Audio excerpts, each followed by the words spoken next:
ಶ್ರೀಮದಾಚಾರ್ಯರಿಂದ ಗ್ರಂಥ ಬರೆಸಿ ಅದನ್ನು ಓದಿಸಿ ನಮಗೆ ಪುಣ್ಯವನ್ನು ಕೊಟ್ಟ, ನಮಗೆ ಜ್ಞಾನವನ್ನು ಕೊಟ್ಟ ಶ್ರೀಮದಾಚಾರ್ಯರಿಗೆ ಪುಣ್ಯ ಕೊಟ್ಟ. ನಮಗೆ ಪಾಠ ಹೇಳಿದ ಗುರುಗಳಿಗೆ ಪುಣ್ಯ ಕೊಟ್ಟ. ಗುರುಗಳ ಪರಂಪರೆ ಯಾರ್ಯಾರು ಟೀಕಾ ಟಿಪ್ಪಣಿಗಳನ್ನು ಬರೆದಿದ್ದಾರೋ ಅವರಿಗೆ ಪುಣ್ಯ ಕೊಟ್ಟ. ಪರಮಾತ್ಮನ ಉದ್ದೇಶ, ಭಗವಂತನ ಸಂಕಲ್ಪ ಏನು? ಈ ವ್ಯಕ್ತಿಗಳಿಗೆ ಇಷ್ಟಿಷ್ಟು ಜನರಿಗೆ ಜ್ಞಾನವನ್ನು ಕೊಡಬೇಕು. ಅದಕ್ಕೆ ನಿಮಿತ್ತವಾದದ್ದು ಪಾಠ, ಗ್ರಂಥ, ವ್ಯಾಖ್ಯಾನ ಇತ್ಯಾದಿ. ಹಾಗಾದರೆ ಆ್ಯಬ್ಸಲ್ಯೂಟ್ಲಿ ಇದರೊಳಗೆ ಏನೇನೂ ವ್ಯತ್ಯಾಸ ಆಗಲ್ಲ.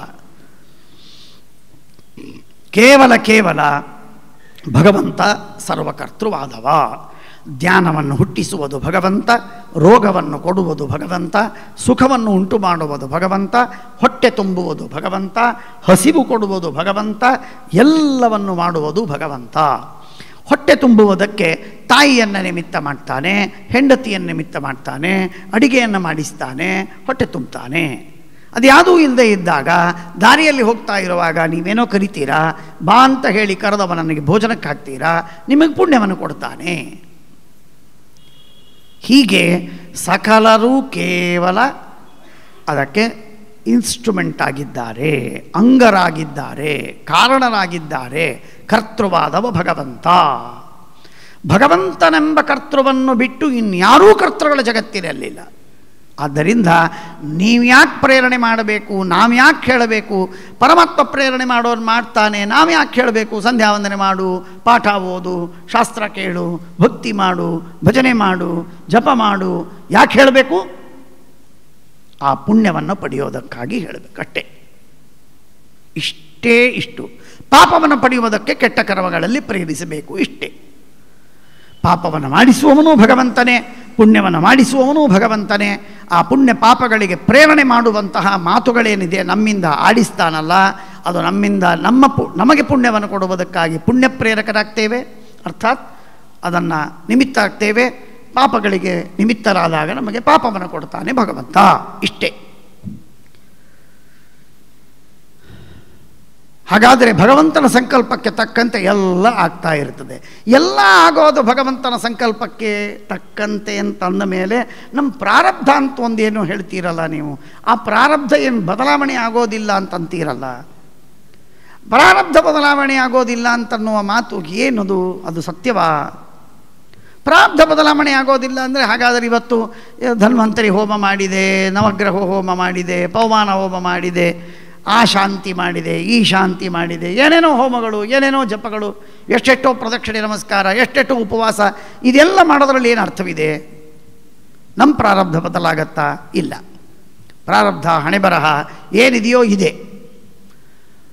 It is not going to change. ಏನೂ ಬದಲಾಗೋದಿಲ್ಲ ಅಂದರೆ ಯಾಕೆ ನಮಗೆ ಸಾಧನೆ ಹೇಳ್ತಾರೆ? ಜ್ಯೋತಿಷಿಗಳು ಕೂತೇ ಇರ್ತಾರೆ, ಇದನ್ನು ಹೋಮ ಮಾಡಿ, ಅದನ್ನು ಜಪ ಮಾಡಿ, ಇಂಥದ್ದು ನೀವು ಮಾಡಿ, ಆ ಕಾಳಹಸ್ತಿಗೆ ಹೋಗಿ, ತಿರುಪತಿಗೆ ಹೋಗಿ ಬನ್ನಿ, ಕ್ಷೇತ್ರಕ್ಕೆ ಹೋಗಿ ಬನ್ನಿ, ನಮಸ್ಕಾರ ಮಾಡಿ, ಅದನ್ನು ಮಾಡಿ, ಇದನ್ನು ಮಾಡಿ. ಎಲ್ಲ ವ್ಯರ್ಥ. ಯಾಕೆ ಹೇಳಬೇಕು?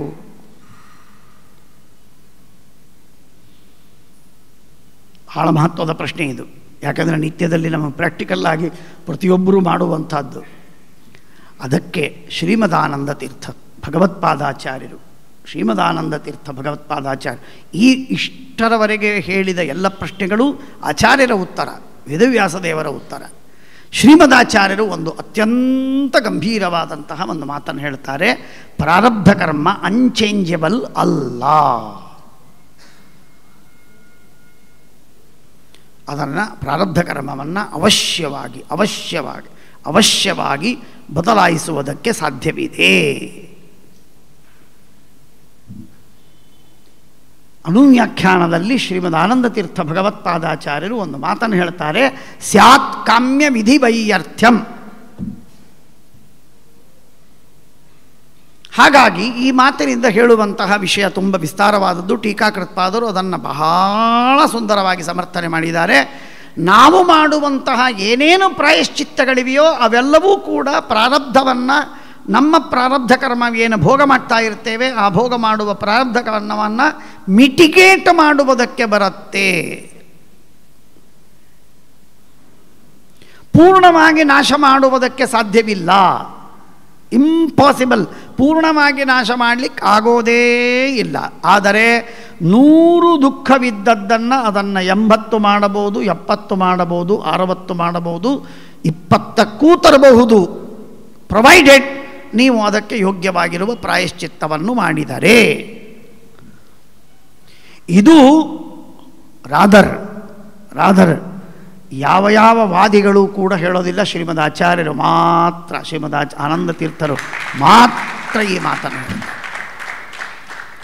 ಪ್ರಾರಬ್ಧ ಕರ್ಮಗಳನ್ನು ಎಂದೆಂದಿಗೂ ಬದಲಾಯಿಸಲಿಕ್ಕೆ ಸಾಧ್ಯವಿಲ್ಲ ಅಂತನ್ನುವುದೇ ಉಳಿದೆಲ್ಲ ವಾದಿಗಳ ಸಿದ್ಧಾಂತ. ಮಾಯಾವಾದವಿರ್ಬೋದು, ಮತ್ತೊಂದು ವಾದ ಇರ್ಬೋದು, ನೈಯಾಯಿಕರಿರ್ಬೋದು, ವೈಶೇಷಿಕರು, ಯಾರನ್ನೇ ವಿಚಾರ ಮಾಡಿಕೊಂಡು ಬನ್ನಿ, ಏನು ಮಾಡೋದಿಲ್ಲ, ಏನೇನೂ ಆಗುವುದಿಲ್ಲ.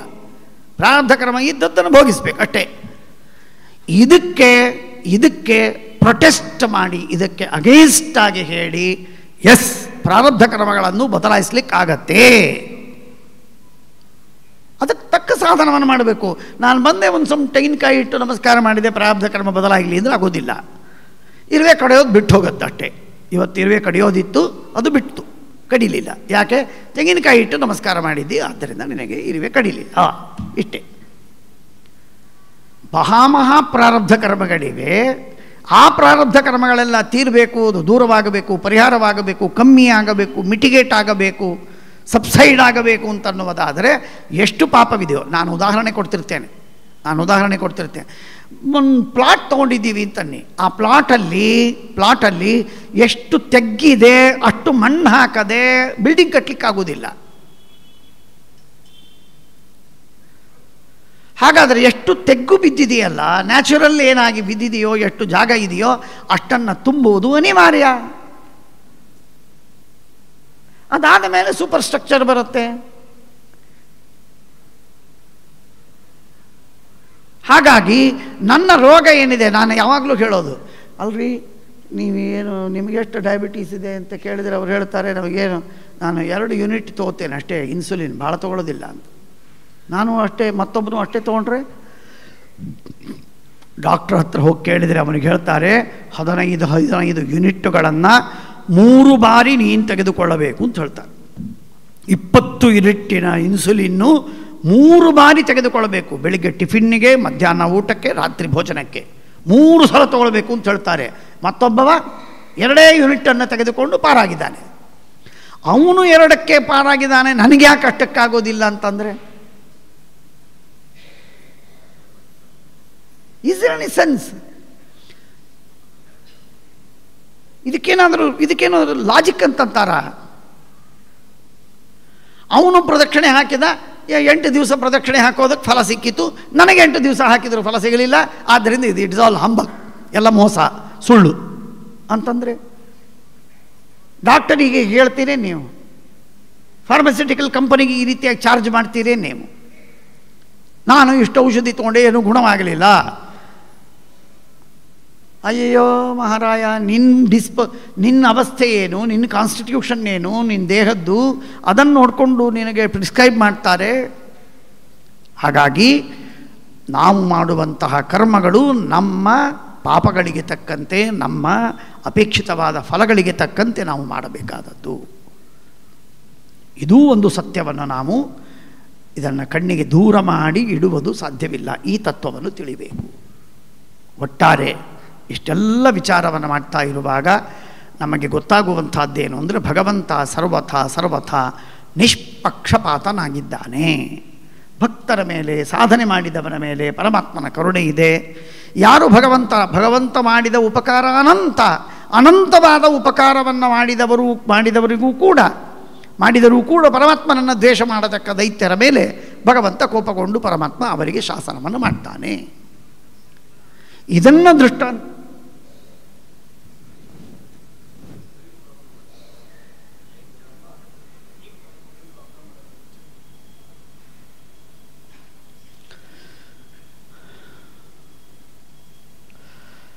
ಆದ್ದರಿಂದ ಇದಕ್ಕೆ ಹೇಗೆ ಅಂತನ್ನುವುದಾಗಿ ಪ್ರಶ್ನೆ ಬಂದಾಗ, ಅದಕ್ಕೆ ಈ ನರಸಿಂಹಾವತಾರದ ಕಥೆಯನ್ನು, ಹಿರಣ್ಯಕಶಿಪುವಿನ ಕಥೆಯನ್ನು, ತುಂಬ ಸುಂದರವಾಗಿರುವಂತಹ ಕಥೆ.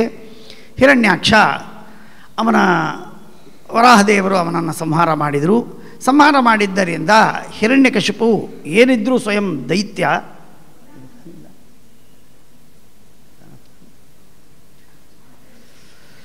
ಹಿರಣ್ಯಕಶಿಪು ದೈತ್ಯ ಏನಿದ್ರೂ ವಿಷ್ಣುದ್ವೇಷಿ. ಅಂಥದ್ದರಲ್ಲಿ ಅವನ ತಮ್ಮ ಹಿರಣ್ಯಾಕ್ಷನನ್ನು ಪರಮಾತ್ಮ ಸಂಹಾರ ಮಾಡಿದ್ದಾನೆ ಅಂತನ್ನುವ ಕಾರಣಕ್ಕೆ ಇನ್ನಷ್ಟು ದ್ವೇಷ ಮಾಡ್ತಾ ಇದ್ದಾನೆ. ಎಲ್ಲರಿಗೆ ಹೇಳಿದ್ದಾನೆ, ಬ್ರಾಹ್ಮಣರನ್ನು, ಪರಮಾತ್ಮ ಇರೋದೇನೇ ಬ್ರಾಹ್ಮಣರಿಂದ, ಯಜ್ಞಗಳಿಂದ, ಧರ್ಮಗಳಿಂದ, ಪೂಜೆಯಿಂದ, ಗೋವಿನಿಂದ. ಆದ್ದರಿಂದ ಗೋ ಸಂಹಾರ ಮಾಡಿ ಬ್ರಾಹ್ಮಣರನ್ನು ಕೊಂದಾಕಿ ಯಜ್ಞಗಳನ್ನು ಧ್ವಂಸ ಮಾಡಿ ಯಾರೂ ಜಗತ್ತಿನಲ್ಲಿ ಪೂಜೆಯನ್ನು ಮಾಡಬಾರ್ದು, ವೇದಶಾಸ್ತ್ರಗಳ ಪಾಠ ಪ್ರವಚನಗಳ ಸರ್ವಥ ಆಗಬಾರ್ದು. ಹಾಗೆ ಅಂತ ಅವನು ತನ್ನ ದೂತರಿಗೆ, ಸೇವಕರಿಗೆ ಎಲ್ಲರಿಗೆ ಆಜ್ಞೆಯನ್ನು ಮಾಡಿ ಅವರನ್ನು ಕೆಟ್ಟ ಕೆಲಸವನ್ನು ಮಾಡುವುದಕ್ಕೆ ಕೊಟ್ಟು ಕಳಿಸ್ತಾನೆ. ಘೋರವಾಗಿರುವಂಥದ್ದು ಬೇಕಾದಷ್ಟು ಕಥೆ ಇದೆ. ಮುಖ್ಯವಾದ ಸಾರಾಂಶಕ್ಕೆ ಬರೋಣ ನಾವು. ಘೋರವಾದ ರೀತಿಯಲ್ಲಿ ಎಲ್ಲ ಕಡೆಗೆ ತನ್ನ ದಾಳಿಯನ್ನು ಮಾಡ್ತಾನೆ. ಸ್ವರ್ಗದಿಂದ ಆರಂಭ ಮಾಡಿಕೊಂಡು 3 ಲೋಕಗಳಲ್ಲೂ ತನ್ನ ಆಧಿಪತ್ಯವನ್ನು ಸ್ಥಾಪನೆ ಮಾಡ್ತಾನೆ.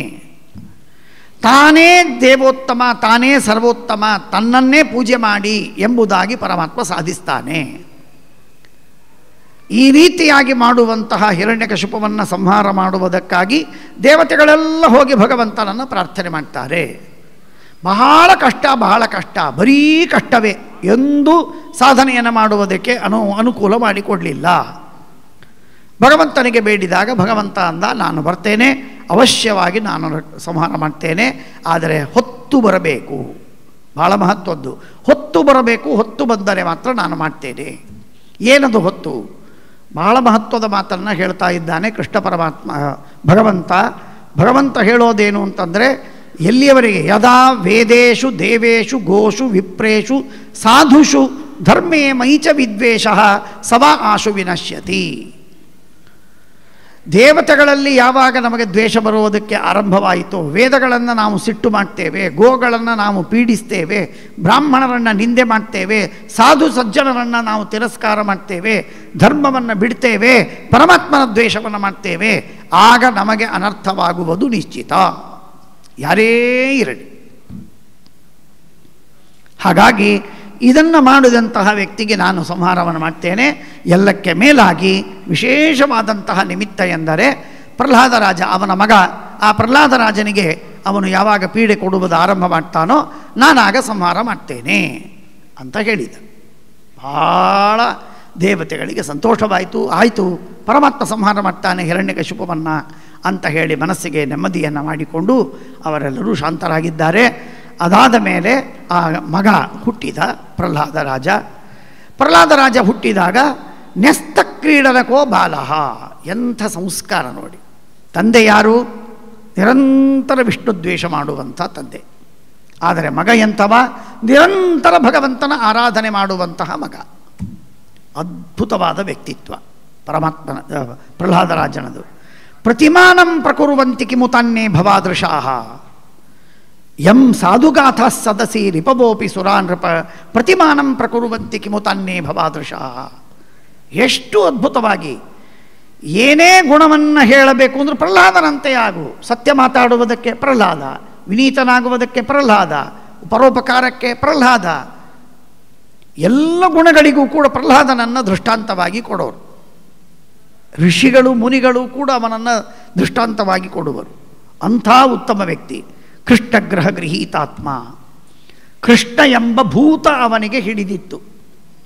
ಬೆಳಗಿನಿಂದ ರಾತ್ರಿಯವರೆಗೆ ಭಗವಂತನ ಆರಾಧನೆ, ಪರಮಾತ್ಮನ ಚಿಂತನ, ಪರಮಾತ್ಮನ ಸ್ಮರಣೆ, ಪರಮಾತ್ಮನ ಧ್ಯಾನ, ಅದನ್ನು ಬಿಟ್ಟು ಬೇರೆದನ್ನು ಮಾಡಿದವನಲ್ಲ. ಕೃಷ್ಣಗ್ರಹ ಗೃಹೀತಾತ್ಮ. ಹಾಗೆ ಅವನ ಜೀವನ ನಡೀತಾ ಇದೆ. ಪೌರೋಹಿತ್ಯಕ್ಕಾಗಿ ಶುಕ್ರಾಚಾರ್ಯರು ನೇಮಿಸಿದ್ದಾನೆ. ಅವರ ಮಕ್ಕಳಿಬ್ಬರು ಷಂಡಾಮರ್ಕರು, ಅವರಿಬ್ಬರೂ ಕೂಡ ಪಾಠವನ್ನು ಹೇಳಬೇಕು ಅಂತಾಗಿದೆ.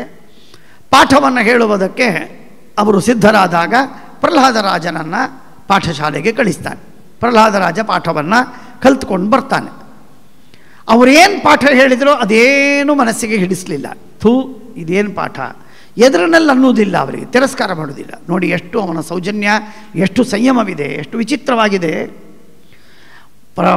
ಷಂಡಾಮರ್ಕರು ಹೇಳುವ ಪಾಠವನ್ನು ಕೇಳಿ ಅವನಿಗೆ ಮನಸ್ಸಮಾಧಾನವಾಗುವುದಿಲ್ಲ ನಿಜ, ಆದರೆ ಅದನ್ನು ತಿರಸ್ಕಾರ ಮಾಡುವುದಿಲ್ಲ ಅವರು ಅದರಲ್ಲಿ. ಹಾಗೆ ಕೇಳಿಕೊಂಡು ಬರ್ತಾನೆ. ಶುಶ್ರುವೆ ನ ಪಪಾಠ, ಕೇಳಿದ ಪಠನ ಮಾಡಲಿಲ್ಲ, ತಾನು ಅಭ್ಯಾಸ ಮಾಡಲಿಲ್ಲ.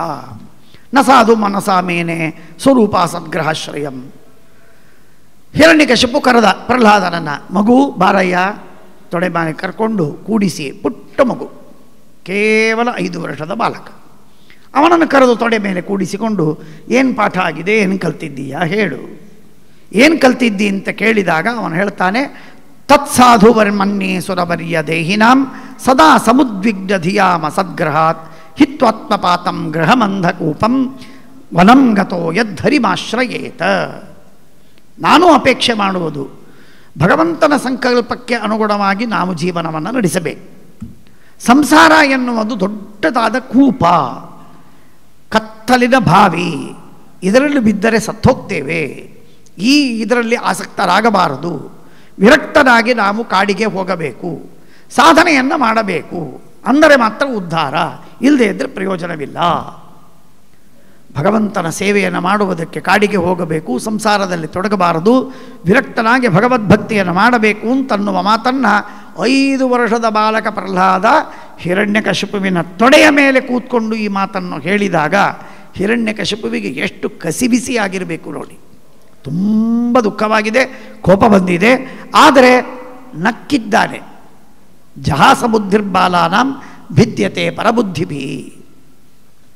ಯಾರೋ ನಮ್ಮ ಶತ್ರುಗಳು ಬಂದು ಅವನ ಬುದ್ಧಿಯನ್ನು ಕೆಡಿಸಿಬಿಟ್ಟಿದ್ದಾರೆ, ಮಕ್ಕಳಿಗೆ ಯಾರೋ ಹೇಳಿದ್ದನ್ನು ಕೇಳಿಬಿಡ್ತಾರೆ, ಹಾಗಾಗಿ ಅವರಿಗೆ ಕೆಟ್ಟ ಕೆಟ್ಟ ವಿಚಾರಗಳೆಲ್ಲ ಬಂದಿದೆ ಅಂತ ಹೇಳಿ ಅವನ ಮೇಲೆ ದಯೆಯನ್ನು ಮಾಡಿ ಬಿಟ್ಟು ಬಿಟ್ಟ ಅಟ್ಟೆ. ಆಗ ಪ್ರಹ್ಲಾದಂ ದೈತ್ಯಯಾಜಕಾಹ, ಷಂಡಾಮರ್ಕರು ಕರ್ಕೊಂಡು ಹೋಗಿ, ಪ್ರಹ್ಲಾದ ಇದೆಲ್ಲ ಬುದ್ಧಿ ಎಲ್ಲಿಂದ ಬಂತು ನಿನಗೆ ಅಂತ ಕೇಳಿದರೆ ಪ್ರಹ್ಲಾದ ಹೇಳ್ತಾನೆ, ಪರಸ್ವಾತ್ಮೇತ್ಯ ಸದ್ಗ್ರಹ ಪುಂಸಾಂ ಯನ್ಮಾಯಯಾ ಕೃತಃ ವಿಮೋಹಿತ ಧಿಯಾಂ ದೃಷ್ಟಃ ತಸ್ಮೈ ಭಗವತೆ ನಮಃ. ಜೀವರಾಶಿಗಳೆಲ್ಲರ ಬುದ್ಧಿಯೂ ಕೂಡ ಮೋಹಿತವಾಗುವುದು ಭಗವಂತನಿಂದ. ಅವರೆಲ್ಲರಿಗೂ ಕೂಡ ಭಗವಂತನ ಜ್ಞಾನ ಬಂದು ಭಗವಂತನಲ್ಲಿ ಭಕ್ತಿ ಮೂಡುವುದು ಪರಮಾತ್ಮನಿಂದ. ಹಾಗಾಗಿ ನಾನು ನೀವು ಅವರು ಮಾಡಿದರು, ಇವರು ಮಾಡಿದರು, ಯಾರೋ ಉಪದೇಶ ಮಾಡಿದರು, ಇವೆಲ್ಲ ಮಾತು ಸುಳ್ಳು ಅಂತ ಹೇಳಿ ಪ್ರಹ್ಲಾದ ಉತ್ತರವನ್ನು ಕೊಡ್ತಾನೆ, ಬಿಟ್ಟು ಹೋಗುತ್ತೆ. ಅಷ್ಟಾದ ಮೇಲೆ ತಕ್ಷಣಕ್ಕೆ ಸ್ವಲ್ಪ ದಿವಸಕ್ಕೆ 1 ವಾರ 10 ದಿನ ಅಷ್ಟು ಕಾಲಕ್ಕೆ ಮತ್ತೆ ಪ್ರಹ್ಲಾದನನ್ನು ಕರೀತಾನೆ. ಪ್ರಹ್ಲಾದನನ್ನು ಕರೆದು ಕೇಳ್ತಾನೆ, ಇವತ್ತೇನು ಪಾಠ ಆಯಿತು, ಯಾವ ಪಾಠ ನಿನಗೆ ಚಂದ ಅಂತ ತೋರಿದೆ ಹೇಳು. ಆಗ ಪ್ರಹ್ಲಾದರಾಜರು ಹೇಳ್ತಾರೆ, ಶ್ರವಣಂ ಕೀರ್ತನಂ ವಿಷ್ಣೋ ಸ್ಮರಣಂ ಪಾದ ಸೇವನಂ ಅರ್ಚನಂ ವಂದನಂ ದಾಸ್ಯಂ ಸಖ್ಯಂ ಆತ್ಮನಿವೇದನಂ ಇತಿ ಪುಂಸಾರ್ಪಿತ ವಿಷ್ಣು ಭಕ್ತಿಶ್ಚೇನ್ನವಲಕ್ಷಣ. 9 ವಿಧವಾದಂಥ ಭಾಳ ಮಹತ್ವದ ಮಾತಿದೆ. ಇದು ಶ್ರವಣ ಮನನ ಕೀರ್ತನಾದಿಗಳೆಲ್ಲ ಭಕ್ತಿ ಅಂತ ಕರೆದಂತೆ ಇದೆ. ಇದು ಭಕ್ತಿಯಾ ಅಂತ ಮೊದಲು ಸಣ್ಣ ಪ್ರಶ್ನೆ. ಇದು ಭಕ್ತಿ ಅಲ್ಲ. ಭಕ್ತಿ ಎಂದರೆ ಅದು ಮನಸ್ಸಿನ ಭಾವ. ವಂದನ ಇದು ಕೇವಲ ದೇಹದಿಂದ ಮಾಡುವಂಥದ್ದು, ಶ್ರವಣ ಇದು ಕಿವಿಯಿಂದ ಮಾಡುವಂಥದ್ದು, ಕೀರ್ತನ ನಾಲಿಗೆಯಿಂದ ಮಾಡುವಂಥದ್ದು. ಇದೆಲ್ಲ ಭಕ್ತಿ ಹೇಗಾಗತ್ತೆ? ಭಕ್ತಿ ಎನ್ನುವುದು ಸ್ನೇಹ, ಗೌರವ ಮತ್ತು ಸ್ನೇಹ. ಆ ಸ್ನೇಹ ಇದು ಈ ರೀತಿ ಶ್ರವಣ ಕೀರ್ತನ ಪಾದಸೇವನ ಅರ್ಚನಾ ವಂದನ ದಾಸ್ಯ ಸಖ್ಯ ಆತ್ಮನಿವೇದನ ಇದು ಯಾವುದೂ ಭಕ್ತಿಯಲ್ಲ. ಇದು ಯಾವುದೂ ಭಕ್ತಿಯಲ್ಲ. ನವವಿಧವಾದ ಭಕ್ತಿ, ನವವಿಧವಾದ ಭಕ್ತಿ, ನವವಿಧವಾದ ಭಕ್ತಿ ಹೊಚ್ಚಿಬಿಟ್ಟಿದ್ದಾರೆ. ಯಾರೂ ತಿಳ್ಕೊಂಡೇ ಇಲ್ಲ ಭಕ್ತಿ ಅಂದರೆ ಏನು ಅಂತ ಗೊತ್ತಿಲ್ಲ. ಎಂಥ ದುರ್ದೈವದ ಸಂಗತಿ ಅಂತಂತೇನೆ ನಾನು. ಇದು ಭಕ್ತಿಯಲ್ಲ, ಇವು ಭಕ್ತಿಗೆ ಕುರುಹು ಚಿಹ್ನಗಳು. ಭಕ್ತಿ ಲಿಂಗಾನಿ. ರಘುತ್ತಮ ತೀರ್ಥ ಶ್ರೀಪಾದಂಗಳವರು ಟೀಕಾಕೃತ್ಪಾದರು ಇದನ್ನು ವ್ಯಾಖ್ಯಾನ ಮಾಡ್ತಾರೆ. ಭಕ್ತಿ ಲಿಂಗಗಳಿವು. ಏನರ್ಥ ಭಕ್ತಿಲಿಂಗ? ಈಗ ನನ್ನ ಮಗ ಇದ್ದಾನೆ, ಆ ಮಗನ ಕಥೆಯನ್ನು ನಾನು ನಿಮ್ಮ ಮುಂದೆ ಹೇಳ್ತೇನೆ. ನೀವು ಪ್ರೀತಿಯಿಂದ ಕೇಳಿದರೆ ನನ್ನ ಮಗನ ಮೇಲೆ ಪ್ರೀತಿ ಇದೆ ಅಂತ ಅರ್ಥ. ನನ್ನ ಮಗನ ಕಥೆಯನ್ನು ಹೇಳುವಾಗ ಏನೋ ಕಾಲ ವಿಷಯಾಂತರವನ್ನು ಮಾಡಿಬಿಟ್ರೆ ನನ್ನ ಮಗನ ಮೇಲೆ ಪ್ರೀತಿ ಇಲ್ಲ ಅಂತ ಅರ್ಥ ಅನ್ನೋದು ಸ್ಪಷ್ಟವಾಗಿ ಗೊತ್ತಾಗುತ್ತೆ.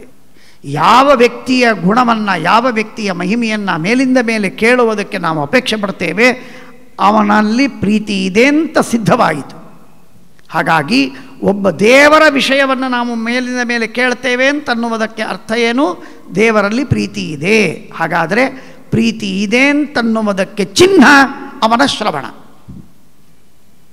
ಅವನದೇನಾದರೂ ಹೇಳೋದಕ್ಕೆ ಬಂದರೆ ಹೇಳಬೇಡಪ್ಪ ಮಾರ್ಯ, ಬೇಡ, ನನಗೆ ಸಾಕಾಗಿದೆ, ಅದರರ್ಥ ಆ ವ್ಯಕ್ತಿಯನ್ನು ನಾನು ದ್ವೇಷ ಮಾಡ್ತೇನೆ, ಕೇಳುವ ಇಚ್ಛೆ ಪಡುವುದಿಲ್ಲ ನಾನು. ಹೀಗೆ ಶ್ರವಣ ಎನ್ನುವುದು ಭಕ್ತಿಯ ಚಿಹ್ನ. ಕೀರ್ತನ ಸತತವಾಗಿ ಗುರುಗಳ ಕಥೆಯನ್ನು ಹೇಳ್ತಾನೆ, ಸತ್ಯಾತ್ಮರ ಕಥೆಯನ್ನು ಹೇಳ್ತಾನೆ, ದೇವರ ಕಥೆಯನ್ನು ಹೇಳ್ತಾನೆ, ರಾಯರ ಕಥೆಯನ್ನು ಹೇಳ್ತಾನೆ. ಅದರ ಅರ್ಥ ಏನು? ಅವನಿಗೆ ಅಷ್ಟು ಆ ವಸ್ತುವಿನಲ್ಲಿ ಭಕ್ತಿ ಇದೆ. ಭಕ್ತಿ ಇಲ್ಲದೆ ಇದ್ರೆ ಕೀರ್ತನ ಯಾಕೆ ಮಾಡ್ತಿದ್ದ? ಮೇಲಿದ್ದ ಮೇಲೆ ಮೇಲಿದ್ದ ಮೇಲೆ. ಹೀಗೆ ಇದು 9 ಕೂಡ ಇದು ಭಕ್ತಿ ಅಲ್ಲ, ಇವು ಭಕ್ತಿಗೆ ಲಿಂಗ. ಭಕ್ತಿ ಇದೆ ಅನ್ನುವುದನ್ನು ಊಹೆ ಮಾಡುವುದಕ್ಕೆ ಅನುಮಾಪಕ ಅಂತನ್ನುವುದಾಗಿ ಶಾಸ್ತ್ರಕಾರರು, ಟಿಪ್ಪಣಿಕಾರರು ತಿಳಿಸಿಕೊಡ್ತಾರೆ. ಅದನ್ನು ಸರಿಯಾಗಿ ಅರ್ಥ ಮಾಡಿಕೊಳ್ಳಬೇಕು. ಹಾಗಾಗಿ ಶ್ರವಣಂ ಕೀರ್ತನಂ ವಿಷ್ಣೋ ಸ್ಮರಣಂ ಪಾದಸೇವನಂ. ನಾವು ಭಗವಂತನನ್ನು ಎಷ್ಟು ಶ್ರವಣ ಮಾಡ್ತೇವೋ ಅಷ್ಟರ ಮಟ್ಟಿಗೆ ಭಗವಂತನಲ್ಲಿ ನಮಗೆ ಭಕ್ತಿ ಬರುವುದು ಸಾಧ್ಯವಿದೆ, ಇಲ್ಲದಿದ್ದರೆ ಇಲ್ಲ. ಹಾಗಾಗಿ ಎಲ್ಲಕ್ಕೆ ಬಿಗಿಲಾಗಿರುವಂತಹ ಭಕ್ತಿ ಎಂದರೆ ಆತ್ಮನಿವೇದನಂ. ಏನು ಮಾಡುವುದಕ್ಕೂ ಭಗವಂತ ನನ್ನಿಂದ ಮಾಡಿಸಿದ, ನಾನು ಮಾಡಿದವನಲ್ಲ. ಪರಮಾತ್ಮ ನನ್ನಿಂದ ಮಾಡಿಸಿದ, ನಾನು ಮಾಡಿದವನಲ್ಲ. ಪರಮಾತ್ಮ ನನಗೆ ಪ್ರೇರಕ, ಪರಮಾತ್ಮ ನಮ್ಮ ಅಂತರ್ಯಾಮಿ, ಭಗವಂತ ನಮಗೆ ಬಿಂಬರೂಪ ಅಂತ ಹೇಳಿ ಸರ್ವಕಾಲದಲ್ಲೂ ಭಗವಂತನ ಅಂತರ್ಯಾಮಿತ್ವವನ್ನು, ಭಗವಂತನ ಪ್ರೇರಕತ್ವವನ್ನು ಚಿಂತನ ಮಾಡುವುದೇನಿದೆ ಇದು ಭಕ್ತಿಯ ಪರಾಕಾಷ್ಠ. ಇದು ಪರಾಕಾಷ್ಠೆ, ಇದು ಅತೀ ವಿಶಿಷ್ಟವಾದಂತಹ ಭಕ್ತಿ. ಅಂಥ ಭಕ್ತಿಯನ್ನು ಪ್ರಹ್ಲಾದರಾಜ 9 ವಿಧವಾದ ಭಕ್ತಿಯ ಲಕ್ಷಣ ಚಿಹ್ನೆಗಳನ್ನೆಲ್ಲವನ್ನು ಹೇಳಿ ಆ ಹಿರಣ್ಯಕಶಿಪುವಿನ ಮುಂದೆ ಹೇಳಿದಾಗ ಅವನಿಗೆ ಬ್ರಹ್ಮಬಂಧೋ ಚಂಡಾಮರ್ಕ, ಏನಪ್ಪ ಇವನು, ಹೋದ್ಸಲ ಕೇಳಿದಾಗ ವಿಷ್ಣುವಿನ ಭಕ್ತಿ ಅದನ್ನು ಮಾಡಬೇಕು, ಸೇವೆ ಮಾಡಬೇಕು, ವಿರಕ್ತನಾಗಬೇಕು ಅಂತ ಹೇಳಿಬಿಟ್ಟ. ಬೇಡ ಅಂತ ಹೇಳಿದರೆ ಮತ್ತೂ ಇವತ್ತು ವಿಷ್ಣು ಭಕ್ತಿಯನ್ನು ಹೇಳ್ತಾನೆ. ಇದೇ ಪಾಠ ಕಲಿಸ್ತೀರಾ ನೀವು?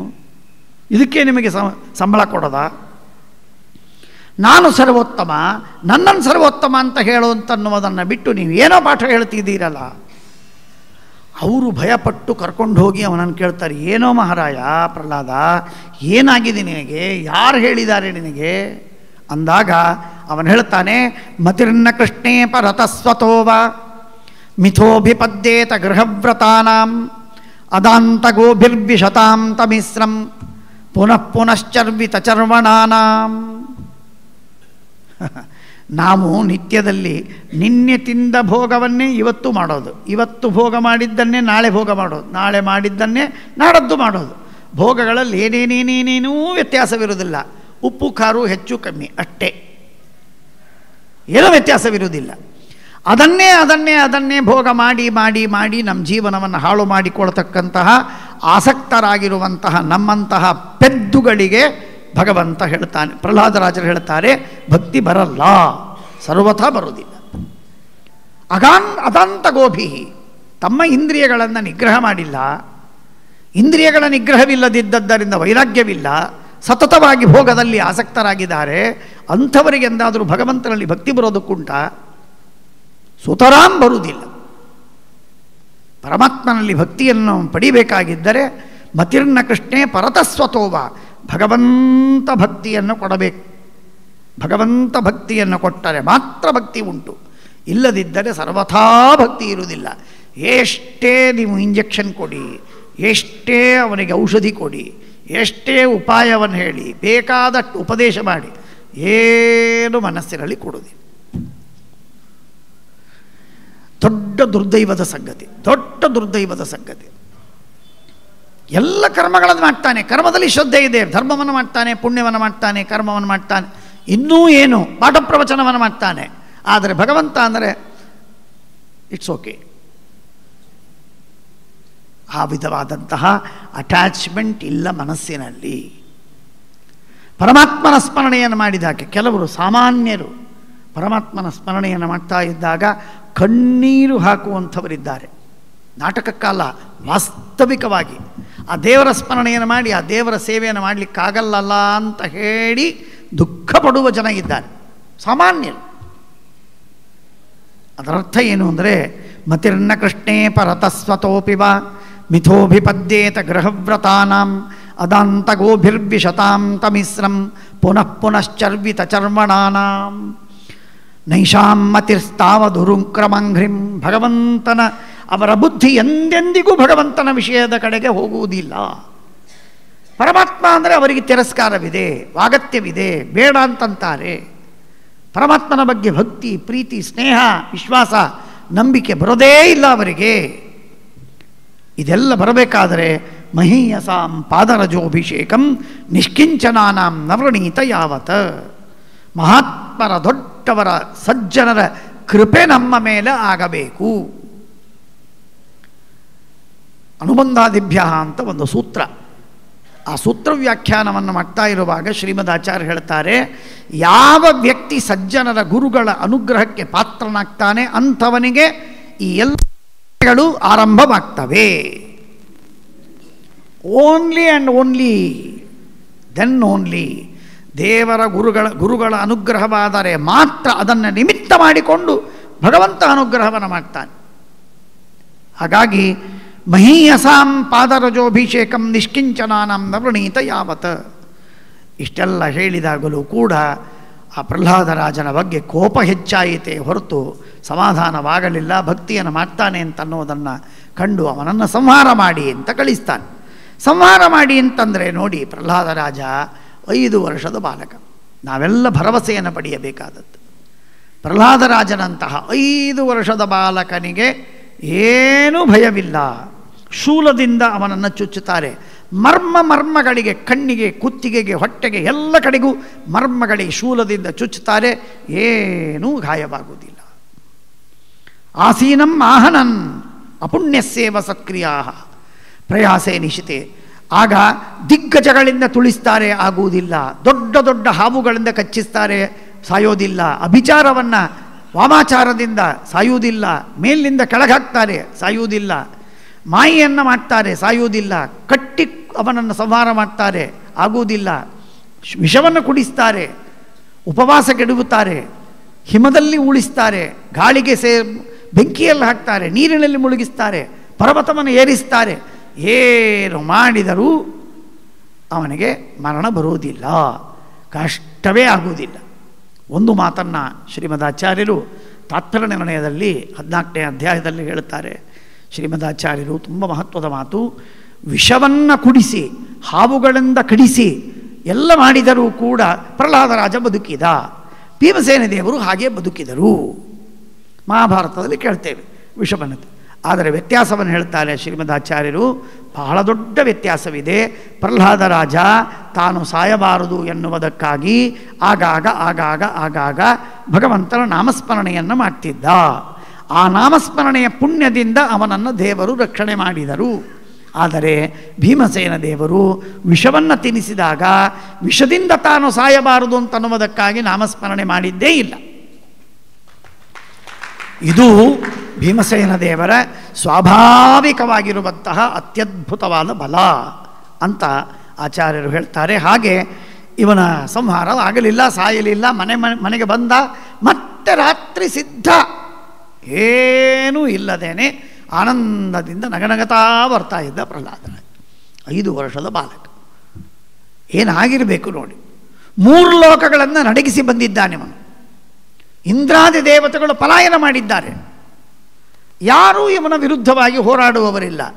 ಆದರೆ ಮನೆಯಲ್ಲೇ 5 ವರ್ಷದ ಬಾಲಕ ಎದುರಾಗಿ ನಿಂತಿದ್ದಾನೆ, ಬಟ್ ಹಿಡಿದು. ನೀನು ನನ್ನನ್ನೇನೂ ಮಾಡಲಿಕ್ಕೆ ಸಾಧ್ಯವಿಲ್ಲ. ಆ ಸಿಚುವೇಶನ್ ಊಹೆ ಮಾಡಿ, ನೀವು ಕಲ್ಪನೆ ಮಾಡಿ. ಅಂಥ ಪರಿಸ್ಥಿತಿಯಲ್ಲಿ ಪ್ರಹ್ಲಾದರಾಜ ಹಿರಣ್ಯಕಶಿಪುವನ್ನು ವಿರೋಧ ಮಾಡ್ತಾ ಇದ್ದಾನೆ. ಪಾಶದಿಂದ ಕಟ್ಟಿದ್ದಾರೆ. ಕಟ್ಟಿ ಅವನನ್ನು ಗುರುಕುಲದಲ್ಲಿ ವಾಸವಾಗುವುದಕ್ಕಿಟ್ಟಿದ್ದಾರೆ.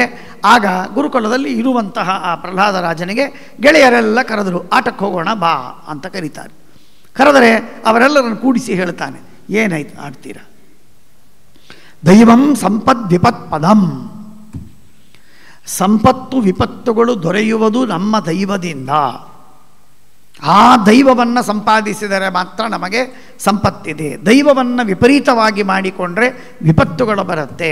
ದೈವವನ್ನು ನಾವು ಒಲಿಸಿಕೊಳ್ಳಬೇಕು. ಆ ದೈವವನ್ನು ಬಿಟ್ಟು ಇನ್ನು ಏನು ಮಾಡಿದರೂ ಪ್ರಯೋಜನವಿಲ್ಲ. ಕೌಮಾರ ಆಚರೇತ್ ಪ್ರಾಜ್ಞ ಧರ್ಮಾನ್ ಭಾಗವತಾನ್ಯ ದುರ್ಲಭಂ ಮಾನುಷಂ ಜನ್ಮ ತದಪ್ಯಧ್ರುವಮರ್ಥದಂ. ಇದು ನಮ್ಮೆಲ್ಲರಿಗೆ ವಿಶೇಷ ಅವಶ್ಯಕವಾಗಿರುವಂತಹ ಒಂದು ಸಂದೇಶ. ಇದು ನಮ್ಮ ಮಕ್ಕಳನ್ನು ಚಿಕ್ಕ ವಯಸ್ಸಿನಲ್ಲಿ ನಾವು ಧರ್ಮದಲ್ಲಿ ತೊಡಗಿಸುವುದು ಅವಶ್ಯಕವಿದೆ. ನಾರಾಯಣ ಪಂಡಿತಾಚಾರ್ಯರು ಯೋಗದೀಪಿಕಾ ಎಂಬ ಗ್ರಂಥದಲ್ಲಿ ಹೇಳ್ತಾರೆ, 5 ವರ್ಷದ ಬಾಲಕನಾದರೆ ಅವನಿಗೆ ರಾಮಕೃಷ್ಣಾದಿ ಪ್ರತಿಮೆಗಳನ್ನು ಕೊಟ್ಟು ಪೂಜೆ ಮಾಡುವುದಕ್ಕೆ ಹಚ್ಚಿ ಅಂತಂತಾರೆ.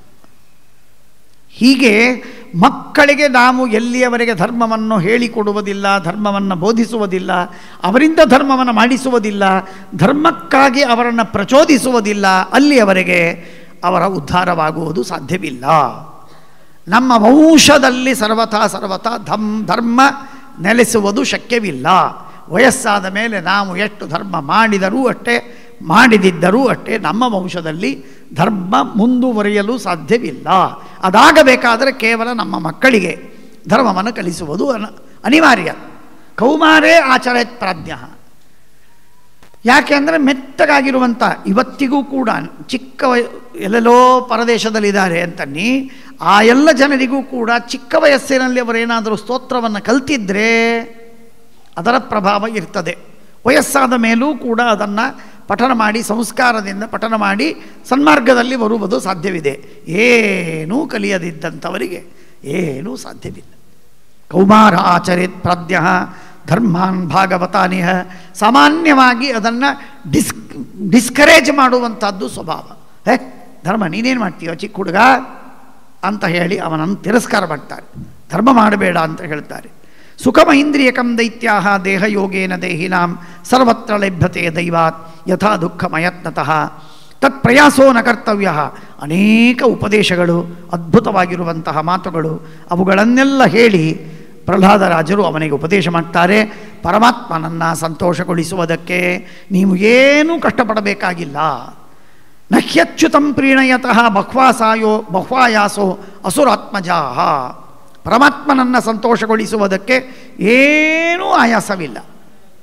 ನಿಮ್ಮ ಮನಸ್ಸಿನಲ್ಲಿರುವ ಭಕ್ತಿಯನ್ನು ಮಾತ್ರ ಅವನಿಗೆ ಸಮರ್ಪಿಸುವುದು ಅವಶ್ಯಕ. ಮನೆಯಲ್ಲಿರುವ ಪಾತ್ರೆ, ಪಗಡು, ಅಡಿಗೆ, ಭಕ್ಷ್ಯ, ಬಟ್ಟೆ, ಬಂಗಾರ, ಕವಚ, ಮಂಟಪ, ಹೂವು ಯಾವುದೂ ಬೇಕಾಗಿಲ್ಲ ಪರಮಾತ್ಮನಿಗೆ.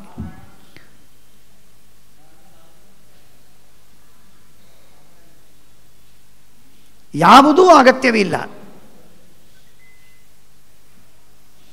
ಈ ರೀತಿಯಾಗಿರುವಂಥದ್ದು ನಹ್ಯಚ್ಯುತಂ ಪ್ರೀಣಯತಃ ಬಹ್ವಾಯಾಸೋ ಅಸುರಾತ್ಮಜಾಹ ಆತ್ಮತ್ವಾತ್ ಸರ್ವಭೂತಾನಾಂ. ಎಲ್ಲರ ಹೃದಯದಲ್ಲಿ ವಾಸವಾಗಿದ್ದಾನೆ. ಮೈಯಲ್ಲಿ ಒಂದು ಶಾಲಿಗ್ರಾಮವನ್ನು ಇಟ್ಕೋತೇವೆ, ಶಾಲಿಗ್ರಾಮವೂ ಬೇಕಾಗಿಲ್ಲ, ಸುದರ್ಶನವೂ ಬೇಕಾಗಿಲ್ಲ. ಹೃದಯದಲ್ಲಿ ಭಗವಂತ ಇದ್ದಾನೆ. ಹೃದಯದಲ್ಲಿ ಭಗವಂತ ಇದ್ದಾನೆ ಎನ್ನುವ ಚಿಂತನವನ್ನು ಮಾಡಿದರೆ ಸಾಕು, ನಮ್ಮ ಸಾಧನೆ ಪರಿಪೂರ್ಣ ಮಟ್ಟದಲ್ಲಿ ಆಗ್ತದೆ. ಎಂಥ ಅದ್ಭುತವಾದ ಪ್ರಹ್ಲಾದರಾಜರ ಉಪದೇಶ ಅಂದರೆ ಅತ್ಯಂತ ಸುಂದರವಾದಂತಹ ಉಪದೇಶ. ಇದನ್ನೆಲ್ಲ ಉಪದೇಶವನ್ನು ಪ್ರಹ್ಲಾದರಾಜರು ದೈತ್ಯ ಬಾಲಕರಿಗೆ ಮಾಡ್ತಾರೆ. ಆತ್ಮತ್ವಾತ್ ಸರ್ವಭೂತಾನಾಂ ಸಿದ್ಧತ್ವಾದಿಹ ಸರ್ವತಃ. ಆದ್ದರಿಂದ ನೀವು ದೈತ್ಯರು ಸಾಧನೆ ಮಾಡಬೇಕಾದರೆ ಎಲ್ಲ ಸಾಧನೆ ಒಂದು, ಆದರೆ ಮುಖ್ಯವಾಗಿ ಮಾಡಬೇಕಾದದ್ದು ದಯಾ. ಯಾಕೆಂದರೆ ದೈತ್ಯರು ತುಂಬ ನಿಷ್ಠುರರು, ಮಹಾಸಿಟ್ಟಿನವರು, ಕೇವಲ ದಂಡ ಮಾಡ್ತಾರೆ, ಯಾವಾಗಲೂ ಪೀಡಿಸ್ತಾರೆ. ಅದಾಗದೇನೆ ನೀವು ದಯೆಯನ್ನು ಮಾಡಿದರೆ ಭಾರಿ ಉತ್ತಮವಾದ ಸಾಧನೆಯಾಗತ್ತೆ. ದಯಾಂ ಕುರುತ ಸೌಹೃದಂ ಅಂತ ಹೇಳಿ ಸಾಕಷ್ಟು ಉಪದೇಶವನ್ನು ಮಾಡ್ತಾರೆ. ಆಗ ದೈತ್ಯ ಪುತ್ರರು ಕೇಳಿದರು, ನಮಗ್ಯಾರಿಗೂ ಉಪದೇಶವಾಗದೇ ಇದ್ದದ್ದು ನಿನಗೇಗೆ ಈ ಎಲ್ಲ ತತ್ವಗಳು ಗೊತ್ತಾಗಿವೆ ಅಂತ. ಆಗ ಅವರು ಕಥೆಯನ್ನು ಹೇಳಿದರು. ನಮ್ಮ ತಂದೆ ಕಾಡಿಗೆ ತಪಸ್ಸಿಗೆ ಹೋದ ಸಂದರ್ಭದೊಳಗೆ ಇಂದ್ರ ಬಂದು, ಹಿರಣ್ಯಕಶಿಪುವೇ ಇಷ್ಟು ಭಯಾನಕನಿದ್ದಾನೆ ಅಂದರೆ ಅವನ ಮಗ ಇನ್ನೂ ಭಯಾನಕನಾಗ್ತಾನೆ, ಆದ್ದರಿಂದ ಆ ನೀಚನಾದ ಅವನನ್ನು ಸಂಹಾರ ಮಾಡಬೇಕು ಅಂತ ಹೇಳಿ ಇಂದ್ರ ಬಂದ. ಆಗ ನಾರದರು ಬಂದು ಮಧ್ಯದಲ್ಲಿ ನನ್ನ ತಾಯಿ ಕಯಾಧುವನ್ನು ಕರೆದುಕೊಂಡು ಹೋಗ್ತಾ ಇರುವಾಗ, ಕಯಾಧುವಿನ ಪುತ್ರ ಇವನು ಸಾಕ್ಷಾತ್ ಭಗವದ್ಭಕ್ತ, ಮಹಾವಿಷ್ಣು ಭಕ್ತನಾಗ್ತಾನೆ, ಇವನ ಕಾರಣಕ್ಕಾಗಿ ನೀವು ಬದುಕ್ತೀರಾ, ಇವನಿಂದ ನಿಮಗೆ ಅನರ್ಥವಿಲ್ಲ, ಇವನಿಂದ ನೀವು ಬದುಕ್ತೀರಿ ಅಂತ ಹೇಳಿ ಇಂದ್ರನಿಗೆ ಸಮಾಧಾನಗೊಳಿಸಿದ್ದಕ್ಕೆ ಇಂದ್ರ ಕಯಾಧುವನ್ನು ಬಿಟ್ಟು ಕಯಾಧುವಿನ ಹೊಟ್ಟೆಯಲ್ಲಿ ನಾನಿದ್ದದ್ದಕ್ಕೆ ವಿಷ್ಣು ಭಕ್ತಿಯಿಂದ ವಿಷ್ಣು ಭಕ್ತನಾದ ನನಗೆ ಪ್ರದಕ್ಷಿಣೆ ಹಾಕಿ ನಮಸ್ಕಾರ ಮಾಡಿ ಹೋದ ಇಂದ್ರ. ಆಗ ನನ್ನ ತಾಯಿಯನ್ನು, ಗರ್ಭಿಣಿಯಾದ ತಾಯಿಯನ್ನು ನಾರದರು ತನ್ನ ಆಶ್ರಮಕ್ಕೆ ಕರೆದೊಯ್ದರು. ಅಲ್ಲಿ ಉಪದೇಶವನ್ನು ಮಾಡಿದರು. ಗರ್ಭಿಣಿಯಾದವರು ಎಷ್ಟು ಉಪದೇಶವನ್ನು ಕೇಳ್ತಾರೆ, ಎಷ್ಟು ಕಥೆಯನ್ನು ಕೇಳ್ತಾರೆ, ಎಷ್ಟು ಒಳ್ಳೆಯ ಮಾತುಗಳನ್ನು ಶ್ರವಣ ಮಾಡ್ತಾರೆ, ಅಷ್ಟು ಅವರಿಗೆ ಒಳ್ಳೆಯದಾಗತ್ತೆ, ಮಂಗಲವಾಗತ್ತೆ. ಹಾಗಾಗಿ ನಾರದರು ಮಾಡಿದ ಉಪದೇಶವೆಲ್ಲವೂ ಕೂಡ ನಾನು ಕೇಳಿ ಕೇಳಿ ಕೇಳಿ ಅದು ನನಗೆ ಅತ್ಯಂತ ಸಿದ್ಧವಾಯಿತು, ಸ್ಥಿರವಾಯಿತು.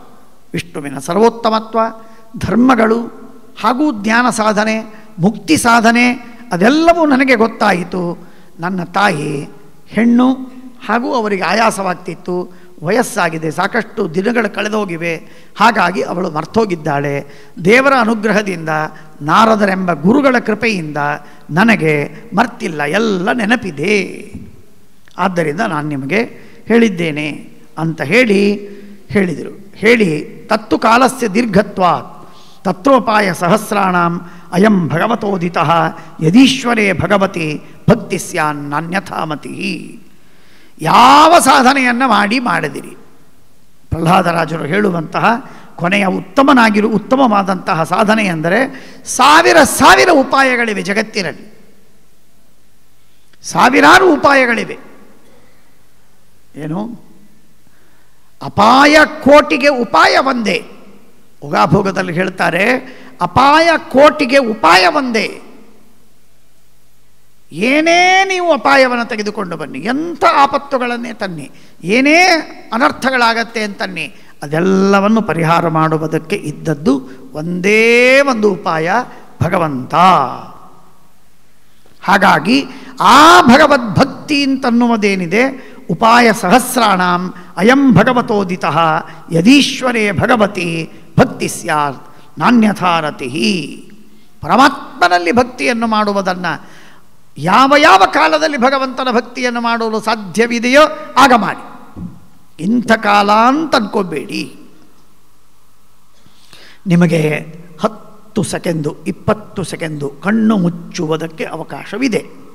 ಕಣ್ಣು ಮುಚ್ಚಿ ಭಗವಂತನ ಸ್ಮರಣೆ ಮಾಡಿ, ಪರಮಾತ್ಮನ ಮಹಾಮಹಿಮೆಯನ್ನು ಸ್ಮರಣೆ ಮಾಡಿ, ಸಾಕು, ಭಕ್ತಿಯಾಯಿ. ಸ್ನಾನ ಮಾಡುವಾಗ, ಊಟ ಮಾಡುವಾಗ, ಓಡಾಡುವಾಗ, ಡ್ರೈವ್ ಮಾಡುವಾಗ ಕಣ್ಮುಚ್ಚಬೇಡಿ. ಎಲ್ಲ ಕಾಲದಲ್ಲೂ ಕೂಡ ನಾವು ಭಗವದ್ಭಕ್ತಿಯನ್ನು ಮಾಡುವುದಕ್ಕೆ ಅವಕಾಶವಿದೆ. ಸುದೀರ್ಘ ಕಾಲದವರೆಗೆ ಮಾಡಲಿಕ್ಕಾಗದಿದ್ದರೂ ಕೂಡ ಅತ್ಯಂತ ಇಂಟರ್ಮಿಟೆಂಟ್ಲಿ ನಾವೇನು ಅಲ್ಪವಾದ ಕಾಲದಲ್ಲಿ ಇಂಟರ್ವಲ್ಲುಗಳಲ್ಲಿ ಭಗವಂತನ ಭಕ್ತಿಯನ್ನು ಮಾಡುವುದಕ್ಕೆ ಎಲ್ಲರಿಗೂ ಸಾಧ್ಯವಿದೆ. ಜಾತಿ, ಮತ, ಪಂಥ, ಲಿಂಗ ಏನೂ ವ್ಯತ್ಯಾಸವಿಲ್ಲದೆ, ಓದಿದವನಿಗೆ ಸಾಧ್ಯ, ಇಲ್ಲದವರಿಗಿಲ್ಲ ಅಂತಿಲ್ಲ, ವೃದ್ಧರಾದ ಮೇಲೆ ಸಾಧ್ಯ, ಚಿಕ್ಕವರಿಗಿಲ್ಲ ಅಂತಿಲ್ಲ. ಶ್ರೀಮದಾಚಾರ್ಯರು ಒಂದು ಚಾಲೆಂಜ್ ಮಾಡ್ತಾರೆ, ಭಕ್ತಿಯನ್ನು ಮಾಡಲಿಕ್ಕೆ ಬರೋದಿಲ್ಲ ಅಂತ ಯಾರೂ ಹೇಳಲಿಕ್ಕೆ ಸಾಧ್ಯವಿಲ್ಲ. ಯಾಕೆ ಅಂದರೆ ಪ್ರತಿಯೊಬ್ಬರೂ ತನ್ನನ್ನು ತಾನು ಪ್ರೀತಿಸ್ತಾನೆ, ಪ್ರೀತಿಸುವುದೇ ಭಕ್ತಿ. ಅದನ್ನು ದೇವರಲ್ಲಿ ಮಾಡಿದರೆ ಭಕ್ತಿ ಆಯಿತು. ಆದ್ದರಿಂದ ನನಗೆ ಭಕ್ತಿ ಮಾಡಲಿಕ್ಕೆ ಬರೋದಿಲ್ಲ, ಆ ಭಕ್ತಿ ಅಂತನೂ ಸೆನ್ಸೇ ಇಲ್ಲ ನನಗೆ ಅಂತನಬಾರದು ಯಾರು. ಸ್ವಾದರ ಸರ್ವಜಂತೂನಾಂ ಸಂಶುದ್ಧೋ ಹಿ ಸ್ವಭಾವತಃ ಎಂಬುದಾಗಿ ಶ್ರೀಮದಾಚಾರ್ಯರು ನಮಗೆ ತಿಳಿಸಿಕೊಡ್ತಾರೆ. ಹಾಗಾಗಿ ಕೋತಿಪ್ರಯಾಸೋಸು ರಭಾಲಕಾಹರೇ ಉಪಾಸನೆ ಸ್ವೇರಧಿ ಛಿದ್ರವತ್ಸತಃ ಅಸ್ಯಾತ್ಮನಃ ಸಖ್ಯುರಶೇಷದೇಹಿನಾಂ ಸಾಮಾನ್ಯತಃ ಕಿಂ ವಿಷಯೋಪಪಾದನೈಃ ರಾಯಃಕಲತ್ರಂ ಪಶವಸ್ಸುತಾದಯಃ ಗೃಹಾಮಹೀ ಕುಂಜರಕೋಶಭೂತಯಃ ಸರ್ವೇರ್ಥಕಾಮಾಕ್ಷಣಭಂಗರಾಯುಷಃ ಕುರ್ವಂತಿ ಮರ್ತ್ಯಸ್ಯ ಕಿಯತ್ಪ್ರಿಯಂ ಚಲಾಹ. ನಾವು ನಾನಾ ವಿಧವಾದ ಲೌಕಿಕವಾದ ಪದಾರ್ಥಗಳಲ್ಲಿ ಮನೆಯೋ, ವಾಹನಗಳೋ, ಬಂಗಾರವೋ, ಬಟ್ಟೆಗಳೋ, ಕೀರ್ತಿಯೋ, ಅಧಿಕಾರವೋ, ಸಂಪತ್ತಿಯೋ, ಪದವಿಯೋ ಏನೇನೋ ಪ್ರೀತಿಸಿ ನಾವು ಬೆಳೆಸಿಕೊಂಡಿರ್ತೇವೆ. ಇದ್ಯಾವುದು ಶಾಶ್ವತವಾದದ್ದಲ್ಲ, ಎಲ್ಲವನ್ನು ಬಿಟ್ಟು ಹೋಗಬೇಕಾದ ಅನಿವಾರ್ಯತೆ ಇದೆ. ಆದ್ದರಿಂದ ಅತಿಯಾಗಿ ಆಸಕ್ತಿಯನ್ನು ಮಾಡದಿರುವುದು ಉತ್ತಮ ಅನ್ನುವಂತಹ ತತ್ವವನ್ನು ಶಾಸ್ತ್ರಕಾರರು ನಮಗೆ ತಿಳಿಸ್ತಾರೆ. ಪ್ರಹ್ಲಾದರಾಜರು ಹೇಳ್ತಾರೆ, ನಾಲಂ ದ್ವಿಜತ್ವಂ ದೇವತ್ವಂ ಋಷಿತ್ವಂ ಚಾಸುರಾತ್ಮಜಾಹ. ಬ್ರಾಹ್ಮಣನಾಗಬೇಕಾಗಿಲ್ಲ, ದೇವತೆಯಾಗಬೇಕಾಗಿಲ್ಲ, ಋಷಿಯಾಗಬೇಕಾಗಿಲ್ಲ. ಭಗವಂತನ ಭಕ್ತಿಯನ್ನು ಮಾಡಿ ಭಗವಂತನನ್ನು ಸಂತೋಷಗೊಳಿಸುವುದಕ್ಕೆ ಏನೂ ಅಧಿಕಾರ ಬೇಕಾಗಿಲ್ಲ. ಎಂಥ ಮಾತಿದೆ ನೋಡಿ, ಎಷ್ಟು ಅದ್ಭುತವಾದ ಮಾತು ಇದು. ನಾನು ಮೊನ್ನೆ 2 ಬಾರಿ 3 ಬಾರಿ ನಾನು ಹೇಳಿದ್ದೇನೆ. ಅಂದರೆ ಚಿಕ್ಕ ಚಿಕ್ಕ ಪ್ರಾಣಿಗಳಿಗೆ, ಕ್ರಿಮಿಕೀಟಗಳಿಗೂ ಪರಮಾತ್ಮ ಮೋಕ್ಷವನ್ನು ಕೊಟ್ಟ ಅಂತ ರಾಮಾಯಣದಲ್ಲಿ ಕೇಳ್ತೇವೆ. ರಾಮಚಂದ್ರ ಪ್ರಭು ಅದನ್ನು ನಾವು ಕಂಡಾಗ ಪ್ರಾಕ್ಟಿಕಲಿ ನಮಗೆ ಭಕ್ತಿಯನ್ನು ಮಾಡುವ ಸಾಧ್ಯತೆ ಇದ್ದ ಪ್ರತಿಯೊಬ್ಬ ವ್ಯಕ್ತಿಗೆ ಮೋಕ್ಷ ಇದೆ. ಇದು ಸಿದ್ಧಾಂತ. ಆ ಸಿದ್ಧಾಂತವನ್ನು ನಾವು ಅತ್ಯಂತ ಗಟ್ಟಿಯಾಗಿ ನಂಬುವುದು ಅವಶ್ಯಕ. ಆ ಭಕ್ತಿ ನಮಗೆ ಯಾವ ಸಮಯ ಬೇಕಾ? ಇಲ್ಲ. ದೇಹ ಶ್ರಮವಾಗತ್ತಾ? ಇಲ್ಲ. ವೆಚ್ಚ ಆಗತ್ತಾ? ಇಲ್ಲ. ಚಿಂತೆ ಬರುತ್ತಾ? ಇಲ್ಲ. ಜನರಿಗೆ ತೊಂದರೆ ಆಗತ್ತಾ? ಇಲ್ಲ. ಯಾರಿಗಾದರೂ ನಮ್ಮಿಂದ ಪೀಡೆ ಆಯಿತೋ? ಇಲ್ಲ. ಅಥವಾ ಭಕ್ತಿ ಮಾಡಿದ್ದಕ್ಕೇನೋ ಒಂದು ಮೈನಸ್ ಆಯಿತೋ? ಇಲ್ಲ. ದಾನ ಕೊಟ್ಟರೆ ಖರ್ಚಾಗತ್ತೆ, ತಪಸ್ಸು ಮಾಡಿದರೆ ಶ್ರಮವಾಗತ್ತೆ, ಉಪವಾಸ ಮಾಡಿದ್ದಕ್ಕೆ. ಭಾರಿ ಪೂಜೆ ಗೀಜೆ ಗಂಟೆ ಬಾರಿಸ್ತಾ ಇದ್ದರೆ ಹೆಂಡತಿ ಮಕ್ಕಳಿಗೆಲ್ಲರಿಗೂ ತೊಂದರೆ ಆಗತ್ತೆ. ಎಲ್ಲ ಸಾಧನೆಗಳಿಗೂ ಬೇರೆ ಬೇರೆ ಏನೋ ಒಂದು ಕಾಟ ಇರ್ಬೋದು, ತೊಂದರೆ ಆಗ್ತಿರ್ಬೋದು.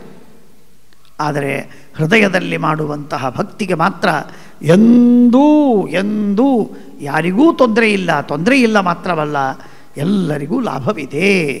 ಹಾಗಾಗಿ ನ ದಾನಂ ನ ತಪೋ ನೇಜ್ಯ ನ ಶೌಚಂ ನವ್ರತಾನಿ ಚ ಪ್ರೀಯತೆ ಅಮಲಯ ಭಕ್ತ್ಯ ಹರಿರನ್ಯದ್ವಿಡಂಬನಂ. ಎಷ್ಟು ನೀವು ನಾಟಕವನ್ನು ಮಾಡಿದರು, ಪೂಜೆಯನ್ನು, ಹೋಮವನ್ನು, ಜಪವನ್ನು, ಪಾರಾಯಣವನ್ನು, ಎಲ್ಲ ಸಾಧನೆ ಮಾಡಿ ಅದೆಲ್ಲ ನಾಟಕವಾಗತ್ತೆ. ಭಕ್ತಿ ಇದ್ದರೆ ಸಾರ್ಥಕ, ಭಕ್ತಿ ಇಲ್ಲದಿದ್ದರೆ ಅದು ಕೇವಲ ಬೂಟಾಟಿಕೆ, ನಾಟಕವಾಗತ್ತೆ. ಆದ್ದರಿಂದ ವ್ಯರ್ಥ ಅನ್ನುವಂತಹ ತತ್ವವನ್ನು ಕ್ರುದ್ಧಸ್ಯ ಯಸ್ಯ ಕಂಪಂತೆ ತ್ರಯೋ ಲೋಕಾಃ ಸಹೇಶ್ವರಾಃ ತಸ್ಯ ಮೇ ಭೀಹಿತಂ ಮೂಢ ಶಾಸನಂ ಕಿಂಬಲೋತ್ಯಗಾಃ. ನಾನು ನಿನಗೆ ಹೇಳ್ತಾ ಇದ್ದೀನಿ ಭಕ್ತಿಯನ್ನು ಮಾಡಬೇಡ, ವಿಷ್ಣುವನ್ನು ನೆನೆಸಬೇಡ ಅಂತ. ನಾನು ಹೇಳಿದ ಮಾತನ್ನು ಕೇಳೋದಿಲ್ಲಲ್ಲ ನೀನು, ಯಾಕೆ ಅನ್ನುವ ಮಾತನ್ನು ಕೇಳಿದರೆ ಆಗ ಹಿರಣ್ಯಕಶಿಪು ಅಂತಾನೆ, ನನ್ನ ಮಾತನ್ನು ಉಲ್ಲಂಘನೆ ಮಾಡುವುದಕ್ಕೆ 3 ಲೋಕಗಳಲ್ಲಿ ಯಾರಿಲ್ಲ, ಯಾರೂ ಉಲ್ಲಂಘನೆ ಮಾಡುವುದಿಲ್ಲ. ಭಯಪಡ್ತಾರೆ, ನಾನು ಅವರನ್ನು ಶಾಸನ ಮಾಡ್ತೇನೆ, ಕೊಂದಾಕ್ತೇನೆ. ಇಷ್ಟಿದ್ದರೂ ನೀನು ಅದನ್ನೆಲ್ಲ ಕಥೆಯನ್ನು ಕೇಳಿದ್ದಿ, ಆದರೂ ನಿನಗೆ ಏನೂ ಭಯವಿಲ್ಲ. ಹೇಗೆ? ಆಗ ಪ್ರಹ್ಲಾದರಾಜರು ಹೇಳುವಂತಹ ಮಾತು ದಿವ್ಯವಾದ ಮಾತು. ಅವರು ಹೇಳ್ತಾರೆ, ನ ಕೇವಲಂ ಮೇ ಭವತಶ್ಚ ರಾಜನ್ ಸವೈವಲಂ ಬಲಿನಾಂ ಚಾಪರೇ.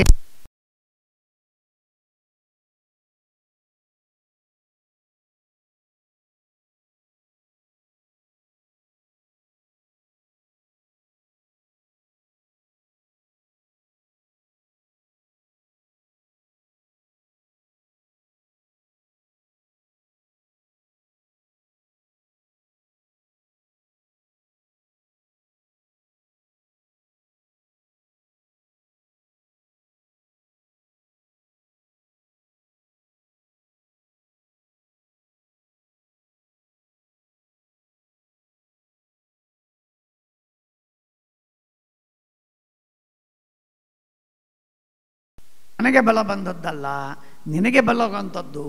ನೀನು ಮಾತ್ರವಲ್ಲ, ಬ್ರಹ್ಮಾದಿ ದೇವತೆಗಳು, ಜಗತ್ತಿನ ಸಕಲ ಜೀವರಾಶಿಗಳಿಗೆ, ದೇವಾಧಿದೇವತೆಗಳಿಗೂ ಕೂಡ ಬಲ ಬರುವುದು ಭಗವಂತನಿಂದ. ಹಾಗಾಗಿ ಭಗವಂತನಿಂದ ಬಲ ಬಂದಿದ್ದಕ್ಕಾಗೇನೆ ಬ್ರಹ್ಮದೇವರು ಬ್ರಹ್ಮಸ್ಥಾನದಲ್ಲಿ, ರುದ್ರದೇವರು ತಮ್ಮ ಸ್ಥಾನದಲ್ಲಿ, ಇಂದ್ರಾದಿ ದೇವತೆಗಳು ತಮ್ಮ ತಮ್ಮ ವೈಭವದಿಂದ, ನೀನು ನಿನ್ನ ಈ ಉನ್ಮತ್ತತನದಿಂದ ನೀನು ವರ್ತಿಸುವುದಕ್ಕೂ ಕೂಡ ಭಗವಂತನ ಬಲವೇ, ಅದನ್ನು ಬಿಟ್ಟು ಮತ್ತೊಂದಿಲ್ಲ ಎಂದಾಗಿ ಉಪದೇಶವನ್ನು ಮಾಡ್ತಾನೆ. ಜಹ್ಯಾಸುರಂ ಭಾವಮಿಮಂ ಸ್ವಭಾವತಃ. ನಿನ್ನ ಅಸುರ ಸ್ವಭಾವ ಅದು ಕೆಟ್ಟದ್ದು, ಅದು ನಿನ್ನನ್ನು ಪೀಡಿಸ್ತಿದೆ. ಭಗವಂತ ನಿನ್ನನ್ನು ಪೀಡಿಸ್ತಾ ಇಲ್ಲ. ನಿನ್ನ ದುಷ್ಟ ಸ್ವಭಾವ ತದ್ವಿದ್ಯನಂತಸ್ಯ ಮಹತ್ ಸಮರ್ಹಣಂ.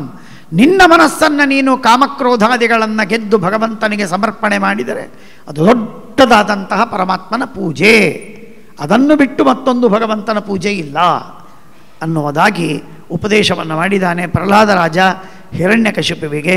ಹಿರಣ್ಯಕಶಿಪು ತುಂಬ ಕೋಪದಿಂದ ವ್ಯಕ್ತಂ ತ್ವಂ ಮರ್ತುಕಾಮೋ, ಸಾಯೋದಕ್ಕೆ ಸಿದ್ಧರಾಗಿದ್ದೀಯಾ, ನಿನ್ನನ್ನು ಕೊಲ್ತೇನೆ, ಬರಲಿ ದೇವರು ನಿನ್ನನ್ನು ರಕ್ಷಣೆ ಮಾಡೋದಾಗಿದ್ದರೆ ನೋಡ್ತೇನೆ ಅಂತ ಕೈಯಲ್ಲಿ ಹಿಡಿದು ಗದೆಯನ್ನು ಹಿಡಿದು ಸ್ತಂಭೇ ಕಸ್ಮಾತ್ ಅದೃಶ್ಯತೆ, ಈ ಸ್ತಂಭದಲ್ಲಿ ಯಾಕೆ ಭಗವಂತ ತೋರಬಾರದು, ಎಲ್ಲ ಕಡೆಗಿದ್ದಾನಲ್ಲ, ಸರ್ವತ್ರ ವ್ಯಾಪ್ತನಾಗಿದ್ದಾನೆ, ಅನಂತ ಶಕ್ತಿಯುಕ್ತ, ಹಾಗಾದರೆ ಈ ಸ್ತಂಭದಲ್ಲಿ ತೋರಲಿ ಪರಮಾತ್ಮ ಅಂದಾಗ ಆಗ ಸೋಹಂ ವಿಕತ್ಥ ಮಾನಸ್ಯ, ಇಷ್ಟು ಹೇಳಿಕೊಳ್ಳುವ ಇಷ್ಟು ಉನ್ಮತ್ತತನದಿಂದ ವರ್ತಿಸುವಂತಹ ನಿನಗೆ ನಾನು ಶಿರಃಕಾಯಾದ್ಧರಾಮಿತೆ, ನಿನ್ನ ಕುತ್ತಿಗೆಯನ್ನು ಕತ್ತರಿಸಿ ಬಿಡ್ತೇನೆ, ದೇವರು ನಾರಾಯಣ ಬಂದು ನಿನ್ನನ್ನು ಕಾಪಾಡಿ ಅಂತ ಹೇಳಿ ಕೆಟ್ಟ ಮಾತುಗಳನ್ನು ಹೇಳ್ತಾ ಹೇಳ್ತಾ ಖಡ್ಗಂ ಪ್ರಗೃಹ್ಯ ಉತ್ಪತಿತೋ ವರಾಸನಾತ್ ಸ್ತಂಭಂ ಬಭಂಜ ಅತಿಬಲ ಸ್ವಮುಷ್ಟಿನ, ಖಡ್ಗವನ್ನು ತೆಗೆದುಕೊಂಡಿದ್ದಾನೆ, ಕೈಯಲ್ಲಿ ಮುಷ್ಟಿಯನ್ನು ಮಾಡಿದ, ಆ ಮುಷ್ಟಿಯನ್ನು ಮಾಡಿ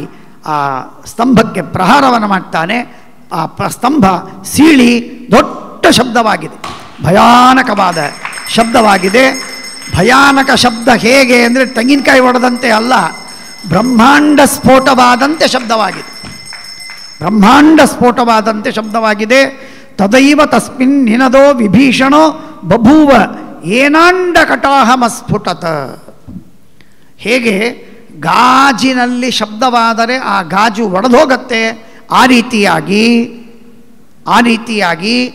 ಆ ನರಸಿಂಹದೇವರು ಸ್ತಂಭವನ್ನು ಸೀಳಿದರೆ, ಸ್ತಂಭ ಹೊಡೆದರೆ ಎಷ್ಟು ಶಬ್ದವಾಗಬೇಕು, ಯಾಕೆ ಶಬ್ದವಾಗಬೇಕು, ಏನೋ ಸ್ವಲ್ಪ ಶಬ್ದವಾಗತ್ತೆ ಅಷ್ಟೇ, ಹಾಗಲ್ಲ, ನರಸಿಂಹದೇವರು ಬಂದದ್ದಕ್ಕಾಗಿ ಅಷ್ಟು ಶಬ್ದ, ಆ ಶಬ್ದದಿಂದ ಬ್ರಹ್ಮಾಂಡ ಕಟಾಹವೇ ಸೀಳಿ ಹೋಗುವಂತೆ ಶಬ್ದವಾಗಿದೆ. ಬ್ರಹ್ಮಾದಿ ದೇವತೆಗಳು ಅವರು ಅಂದ್ಕೊಂಡ್ರಂತೆ ಅಜಾದಯ ಶ್ರುತ್ವ ಸ್ವಧಾಮ ಅಪ್ಯಯ ಮಂಗಮೇನಿರೇ, ಇದು ನಮ್ಮ ಲೋಕಗಳ ಇನ್ನು ನಾಶವಾಯಿತು ಅಂತ ತಿಳಿದರು, ಪ್ರಳಯ ಬಂತು ಅಂತ ಭಾವಿಸಿದ್ದಾರೆ. ಅಷ್ಟು ವಿಚಿತ್ರವಾಗಿರುವ ಭಯಾನಕವಾದ ಶಬ್ದವಾಗಿದೆ. ಆಗ ಅಲ್ಲಿ ಪರಮಾತ್ಮ ನರಸಿಂಹ ರೂಪದಿಂದ ಪ್ರಕಟನಾಗಿದ್ದಾನೆ. ಸತ್ಯಂ ವಿಧಾತುಂ ನಿಜಭೃತ್ಯ ಭಾಷಿತಂ ವ್ಯಾಪ್ತಿಂಚ ಭೂತೇಷ್ವಖಿಲೇಷು ಚಾತ್ಮನಃ ಅದೃಶ್ಯತಾತ್ಯದ್ಭುತ ರೂಪಮುದ್ವಹನ್ ಸ್ತಂಭೇ ಸಭಾಯಾಂ ನ ಮೃಗಂ ನ ಮಾನುಷಂ. ತಾನು ಮಾತಾಡಿದ ಮಾತು, ಭಕ್ತರು ಮಾತಾಡಿದ ಮಾತು, ಅವುಗಳನ್ನು ಸತ್ಯ ಮಾಡುವುದಕ್ಕಾಗಿ ಪರಮಾತ್ಮ ನರಸಿಂಹ ರೂಪದಿಂದ ಪ್ರಕಟನಾದ. ಎಲ್ಲ ಜೀವರಾಶಿಗಳಲ್ಲಿ ವ್ಯಾಪ್ತಿ, ಎಲ್ಲ ಪದಾರ್ಥಗಳಲ್ಲಿ ಭಗವಂತನ ವ್ಯಾಪ್ತಿ, ಅದನ್ನು ಪರಮಾತ್ಮ ತೋರಿಸುವುದಕ್ಕಾಗಿ ಪ್ರಕಟನಾಗಿದ್ದ.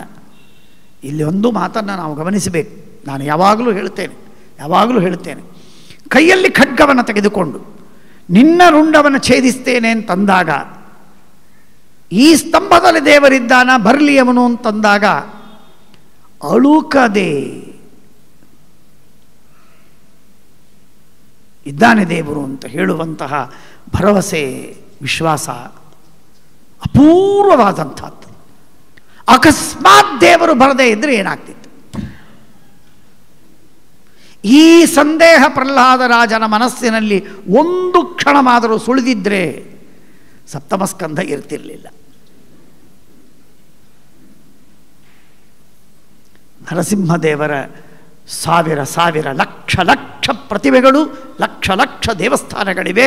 ಇದೆಲ್ಲದಕ್ಕೂ ನಿಮಿತ್ತವಾದದ್ದು ಅಂದು ಪ್ರಹ್ಲಾದ ರಾಜ ಸ್ತಂಭದಲ್ಲಿದಾನ ಅಂತ ಹಿರಣ್ಯಕಶಿಪು ಕೇಳಿದ ಮಾತಿಗೆ ಅಳುಕದೆ ಹೌದು ಭಗವಂತ ಇದ್ದಾನೆ ಅಂತ ಹೇಳಿದ ಏನೊಂದು ಭರವಸೆ ಇದೆ, ಆ ಭರವಸೆಯೇ ಭಗವಂತನ ಸಾಕ್ಷಾತ್ಕಾರಕ್ಕೆ ನಿಮಿತ್ತವಾದ.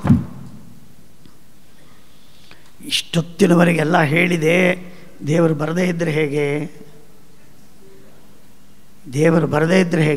ದೇವರು ಕೈ ಕೊಡಬಹುದು, ಕಪಟ ನಾಟಕ ಸೂತ್ರಧಾರಿ ಅಂತ ನಾವೆಲ್ಲ ಆಮೇಲೆ ಪರಮಾತ್ಮನನ್ನು ಜೈ ಜೈಕಾರ ಹಾಕ್ಬೋದು. ಆದರೆ ಆಗ ಪರೀಕ್ಷೆ, ಭಾಳ ದೊಡ್ಡ ಪರೀಕ್ಷೆ ಆಗಬೇಕಾಗಿದೆ. ಅಂಥ ಸಂದರ್ಭದಲ್ಲಿ ಪ್ರಹ್ಲಾದ ರಾಜನ ಎದುರಲ್ಲಿ ಭಯಾನಕರಾಗಿ ಹಿರಣ್ಯಕಶಿಪು ನಿಂತಿದ್ದಾನೆ. ಆಗ ಸ್ತಂಭವನ್ನು ಒಡಿತೇನೆ ಅಂತಾನೆ, ದೇವರು ಬರಬೇಕು ಅಂತಾನೆ. ದೇವರನ್ನು ತರೋದು ಹೇಗೆ? ಪ್ರತಿಮೆಯನ್ನು ತರ್ಬೋದು, ಶಾಲಿಗ್ರಾಮ ತರ್ಬೋದು, ದೇವರ ಪೆಟ್ಟಿಗೆಯನ್ನು ಬಿಚ್ಚಿ ತರ್ಬೋದು, ದೇವರನ್ನೆಲ್ಲಿ ತರೋದು? ಪ್ರಹ್ಲಾದ ರಾಜರ ಭರವಸೆ, ಆ ವಿಧವಾದ ಭಕ್ತಿ, ಅವರಿಗಿರುವ ನಿಷ್ಠೆ, ಅವರಿಗೆ ವಿಶ್ವಾಸವಿದೆ, ಭಗವಂತ ನಮ್ಮನ್ನು ರಕ್ಷಣೆ ಮಾಡ್ತಾನೆ. ಇದು ನಮಗೆ ತಾರಕವಾದದ್ದು. ಈ ವಿಧವಾದ ಭಕ್ತಿ ಏನಿದೆ, ನೀವು ನಾವು ಎಲ್ಲ ಸಜ್ಜನರು ಕೂಡ ಸಣ್ಣ ಸಣ್ಣ ಪ್ರಮಾಣದಲ್ಲಿ ಅನುಭವಿಸಿರ್ತೇವೆ, ವಿವಾದವೇ ಇಲ್ಲ. ಬೇಕಾದಷ್ಟು ಸನ್ನಿವೇಶಗಳು, ನೂರಾರು ಸಾವಿರಾರು ಸನ್ನಿವೇಶಗಳು ಪ್ರತಿಯೊಬ್ಬರೂ ಅನುಭವಿಸ್ತೇವೆ. ಅದನ್ನು ಇಲ್ಲಿ ಇಂಥ ಭಯಾನಕವಾದಂತಹ ಸ್ಥಿತಿಯಲ್ಲಿ ಸ್ತಂಭಸ್ಯ ಮಧ್ಯ ಅದನ್ನು ನಿರ್ಜಿಹಾನಂ ನಾಯಮೃಗೋ ನಾಪ್ಯಮೃಗೋ, ಮೃಗವೂ ಅಲ್ಲ ಮನುಷ್ಯವೂ ಅಲ್ಲ, ಮೇಲೆಲ್ಲ ಮೃಗ, ಅರ್ಧದಲ್ಲಿ ಮೃಗ, ಕಟಿಭಾಗದಿಂದ ಕೆಳಗಡೆ ಮನುಷ್ಯ. ಈ ವಿಧವಾದಂತಹ ನರಸಿಂಹ ರೂಪ ಭಯಾನಕವಾದ ರೂಪ, ಎತ್ತರವಾದ ರೂಪ, ವಿಶ್ವರೂಪ, ವಿಸ್ತಾರವಾದ ರೂಪ, ಅನಂತ ದೇಶದಲ್ಲಿ ವ್ಯಾಪಿಸಿದ ರೂಪ. ನರಸಿಂಹ ರೂಪ ಎನ್ನುವುದು ಸಾಮಾನ್ಯವಾದದ್ದಲ್ಲ.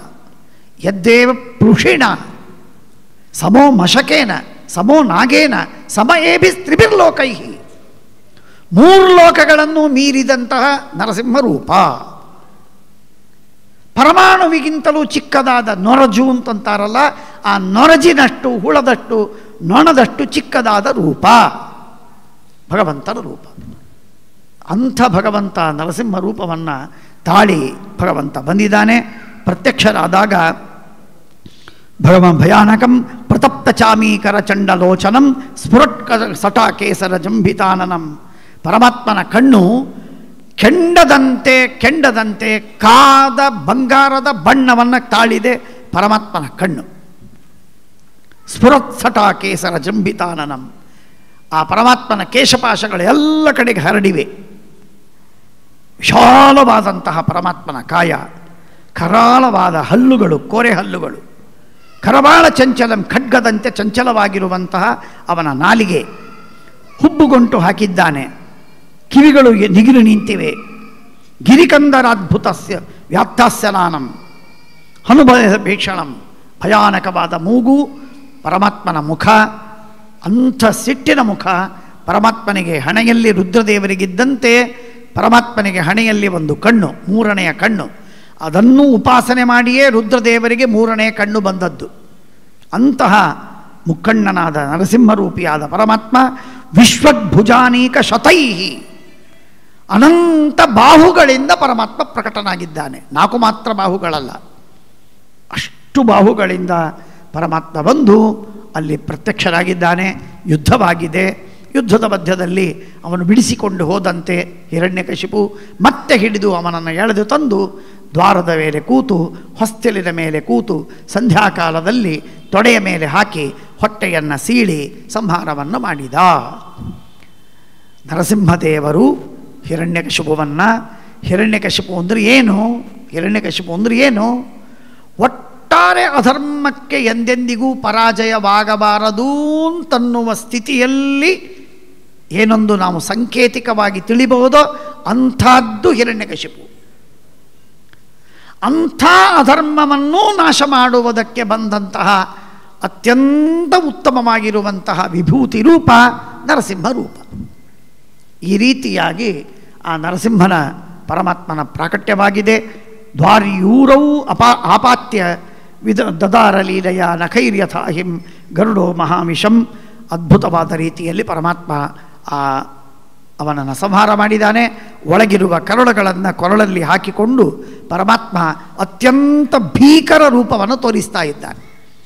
ಬ್ರಹ್ಮದೇವರು, ರುದ್ರದೇವರು, ಋಷಿಗಳು, ದೇವತೆಗಳು ಎಲ್ಲರೂ ಸ್ತೋತ್ರ ಮಾಡಿದರೂ ಪರಮಾತ್ಮ ಶಾಂತನಾಗಲಿಲ್ಲ. ಕೊನೆಗೆ ಪ್ರಹ್ಲಾದರಾಜನಿಗೆ ಹೇಳ್ತಾರೆ. ಪ್ರಹ್ಲಾದರಾಜ ಹೋಗಿ ಸ್ತೋತ್ರ ಮಾಡ್ತಾನೆ.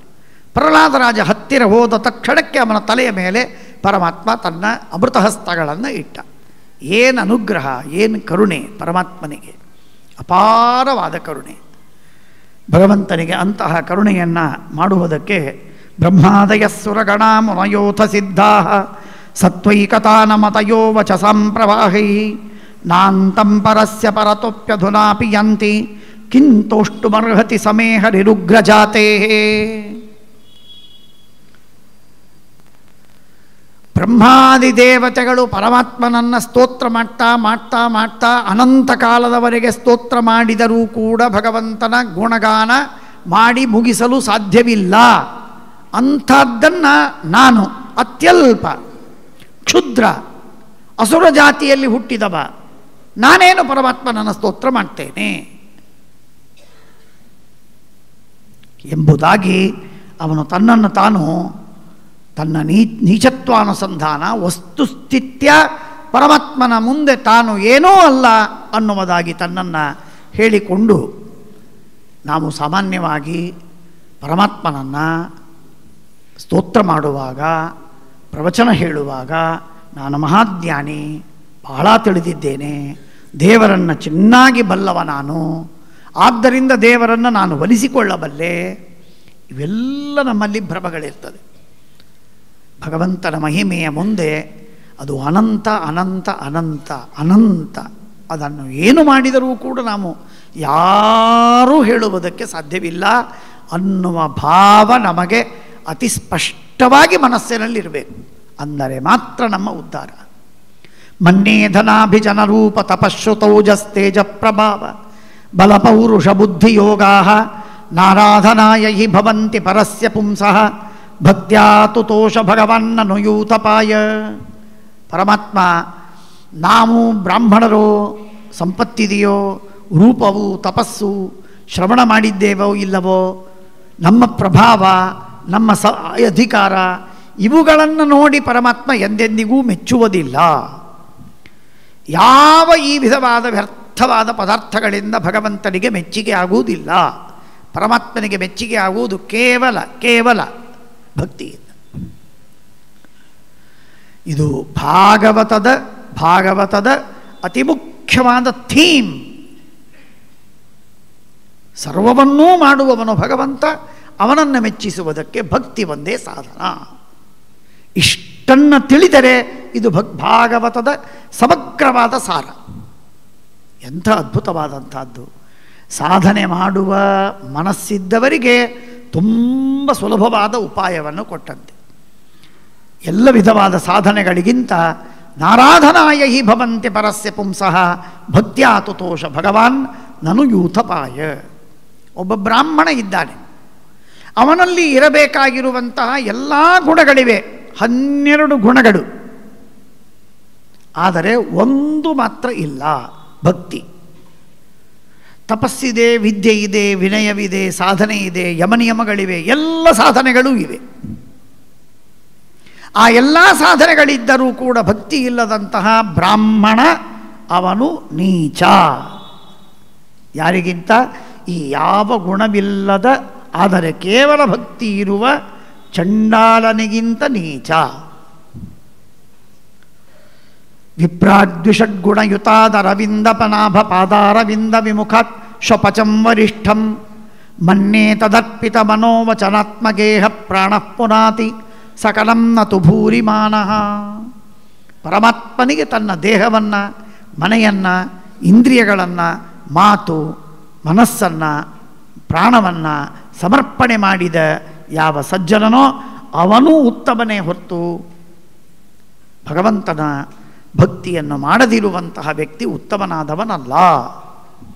ಬಹಳ ಸುಂದರವಾಗಿರುವಂತಹ ಮಾತನ್ನು ನೈವಾತ್ಮನಃ ಪ್ರಭುರಯಂ ನಿಜಲಾಭ ಪೂರ್ಣೋ ಮಾನಂ ಜನಾದ ವಿದುಷಕ್ ಕರುಣೋ ವೃಣೀತೆ ಯಜ್ಜಜ್ಜನೋ ಭಗವತೆ ವಿದಧೀತಮಾನಂ ತಚ್ಚಾತ್ಮನೇ ಪ್ರತಿಮುಖಸ್ಯ ಯಥಾಮುಖಶ್ರೀ.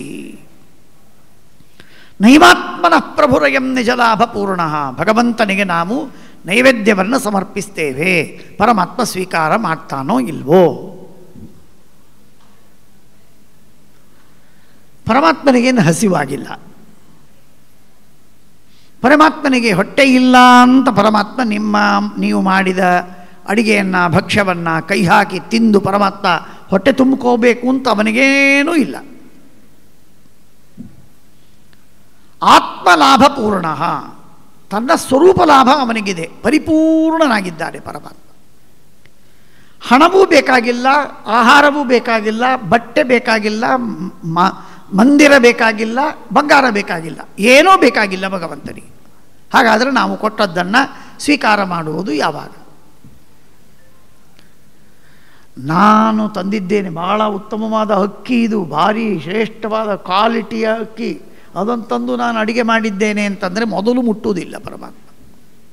ಯಾಕೆಂದರೆ ನಮ್ಮ ಅಹಂಕಾರ ಆ ಅಕ್ಕಿ ಅನ್ನ ಆಗೋದರೊಳಗೆ ಅದು ನಮ್ಮ ಅಹಂಕಾರ ಬೆರ್ತು ಅನ್ನವಾಗಿ ನೈವೇದ್ಯವಾಗ್ತಾ ಇದೆ.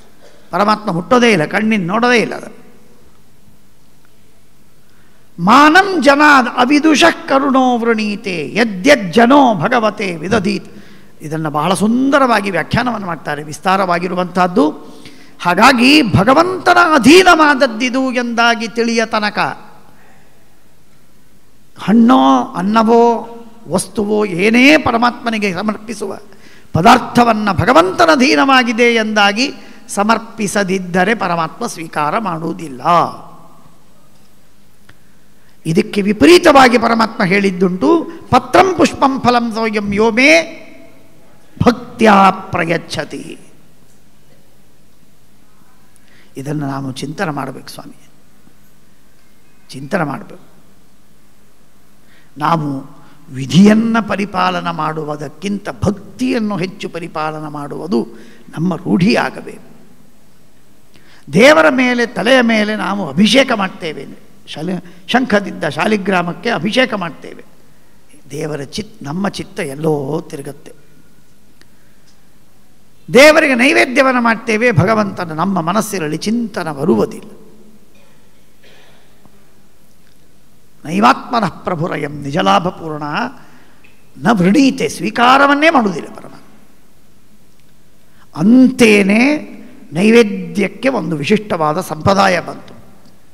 ಯಾರು ಜ್ಞಾನಿಗಳು, ಯಾರು ದೊಡ್ಡವರು, ಯಾರು ಸಜ್ಜನರು, ಮಹಾನುಭಾವರು, ಅವರು ಮಾಡುವುದು ವಿಶಿಷ್ಟ ಭಕ್ತಿಯಿಂದ ಮಾಡ್ತಾರೆ. ಆದ್ದರಿಂದ ಭಗವಂತ ವಿಶಿಷ್ಟವಾಗಿ ಸ್ವೀಕಾರ ಮಾಡ್ತಾನೆ.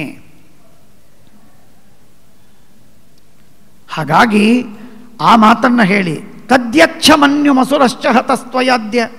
ಪರಮಾತ್ಮ ನೀನು ನೃಸಿಂಹ ರೂಪವನ್ನು ತಂದಿದ್ದಿ, ಅವತಾರವನ್ನು ತೋರಿದ್ದಿ, ಇದು ವಿಭವಾಯ ಜನ ಸ್ಮರಂತಿ. ತಮ್ಮ ಸಂಸಾರವನ್ನು ಕಳೆದುಕೊಳ್ಳುವುದಕ್ಕೆ, ಕಷ್ಟವನ್ನು ನಿವಾರಣೆ ಮಾಡುವುದಕ್ಕೆ ನಿನ್ನ ಈ ರೂಪವನ್ನು ಸ್ಮರಣೆ ಮಾಡ್ತಾರೆ. ಭಗವಂತ ನೀನು ಅವರನ್ನು ರಕ್ಷಣೆ ಮಾಡುವಿ.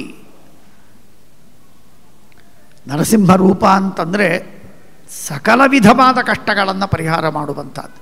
ಏನೇ ಪಾಪವಿದ್ದರೆ, ಅಜ್ಞಾನವಿದ್ದರೆ, ಮಿಥ್ಯಾಜ್ಞಾನವಿದ್ದರೆ, ಸಂಶಯವಿದ್ದರೆ, ದ್ವೇಷವಿದ್ದರೆ, ಭಕ್ತಿ ಇಲ್ಲದಿದ್ದರೆ, ಕಾಮಕ್ರೋಧಾದಿಗಳು ತುಂಬಿದ್ದರೆ, ಪಾಪವಿದ್ದರೆ, ದುಃಖವಿದ್ದರೆ, ಸಾಲ, ಅಪವಾದ, ಅಪಕೀರ್ತಿ, ಎಂಥದ್ದೇ ಅನರ್ಥಗಳು ನಮ್ಮ ಸುತ್ತಲೂ ಇದ್ದರೆ ಅದನ್ನು ಪರಿಹಾರ ಮಾಡುವುದು ಕೇವಲ ನರಸಿಂಹದೇವರ ಸ್ಮರಣೆ. ಹಾಗಾಗಿ ನರಸಿಂಹದೇವರ, ಅದಕ್ಕಾಗಿ ಹೇಳ್ತಾರೆ, ಸರ್ವೇ ರೂಪಂ ನೃಸಿಂಹ ವಿಭವಾಯ ಜನ ಸ್ಮರಂತಿ. ನಹಂ ಬಿಭಿಮ್ಯ ಜಿತತೇತಿ ಭಯಾನಕಸ್ಯ ಜಿಂಹಾಗ್ರನೇತ್ರ ಭುಕುಟೀ ರಭಸೋತ್ಕೃತೌಷ್ಟ್ರಾತ್ ಆಂತ್ರಸ್ರಜಕ್ಷತಜಕೇಸರ ಶಂಕುಕರ್ಣಾತ್ ನೃಹ್ರಾದಭೀತದಿಗಿಭಾತ್ ಅರಿಭಿನ್ನ ಖಗ್ರಾತ್. ಪರಮಾತ್ಮ ನಿನ್ನ ಕೊರಳಲ್ಲಿ ಹಾಕಿಕೊಂಡಂತಹ ಕರುಳುಮಾಲೆ ಅಥವಾ ಉಗುರುಗಳು, ನಿನ್ನ ಕ್ರೂರ ಕಣ್ಣುಗಳು, ಕೆಂಡ ಕಾರುವ ನಾಲಿಗೆ, ಕೋರೆ ಹಲ್ಲುಗಳು, ಭಯಾನಕ ರೂಪ, ಈ ಭೃಗುಟಿ, ಇದು ಯಾವುದೂ ನನಗೆ ಅಂಜಿಕೆ ಕೊಡುವುದಿಲ್ಲ. ಯಾಕೆಂದರೆ ನಿನ್ನ ಈ ಕೋಪ ಇದು ಕೇವಲ ನಾಟಕದ ಕೋಪ. ಈ ಕೋಪದಿಂದ ನಾನ್ಯಾಕೆ ಭಯಪಡಿ? ನಿಜವಾಗಿಯೂ ಕೋಪಗೊಳ್ಳುವಂತಹ ನಮ್ಮ ಅಪ್ಪನಿಂದಲೇ ಭಯಗೊಳ್ಳದಿರುವ ನಾನು ಕೋಪದ ನಾಟಕ ಮಾಡುವ ನಿನ್ನಿಂದ ನಾನ್ಯಾಕೆ ಭಯಗೊಳ್ಳಿ? ಭಗವಂತ, ನಿನಗೆ ಕೋಪ ಇಲ್ಲ, ನಿನ್ನ ಕೋಪದಿಂದ ನನಗೆ ಭಯವಿಲ್ಲ.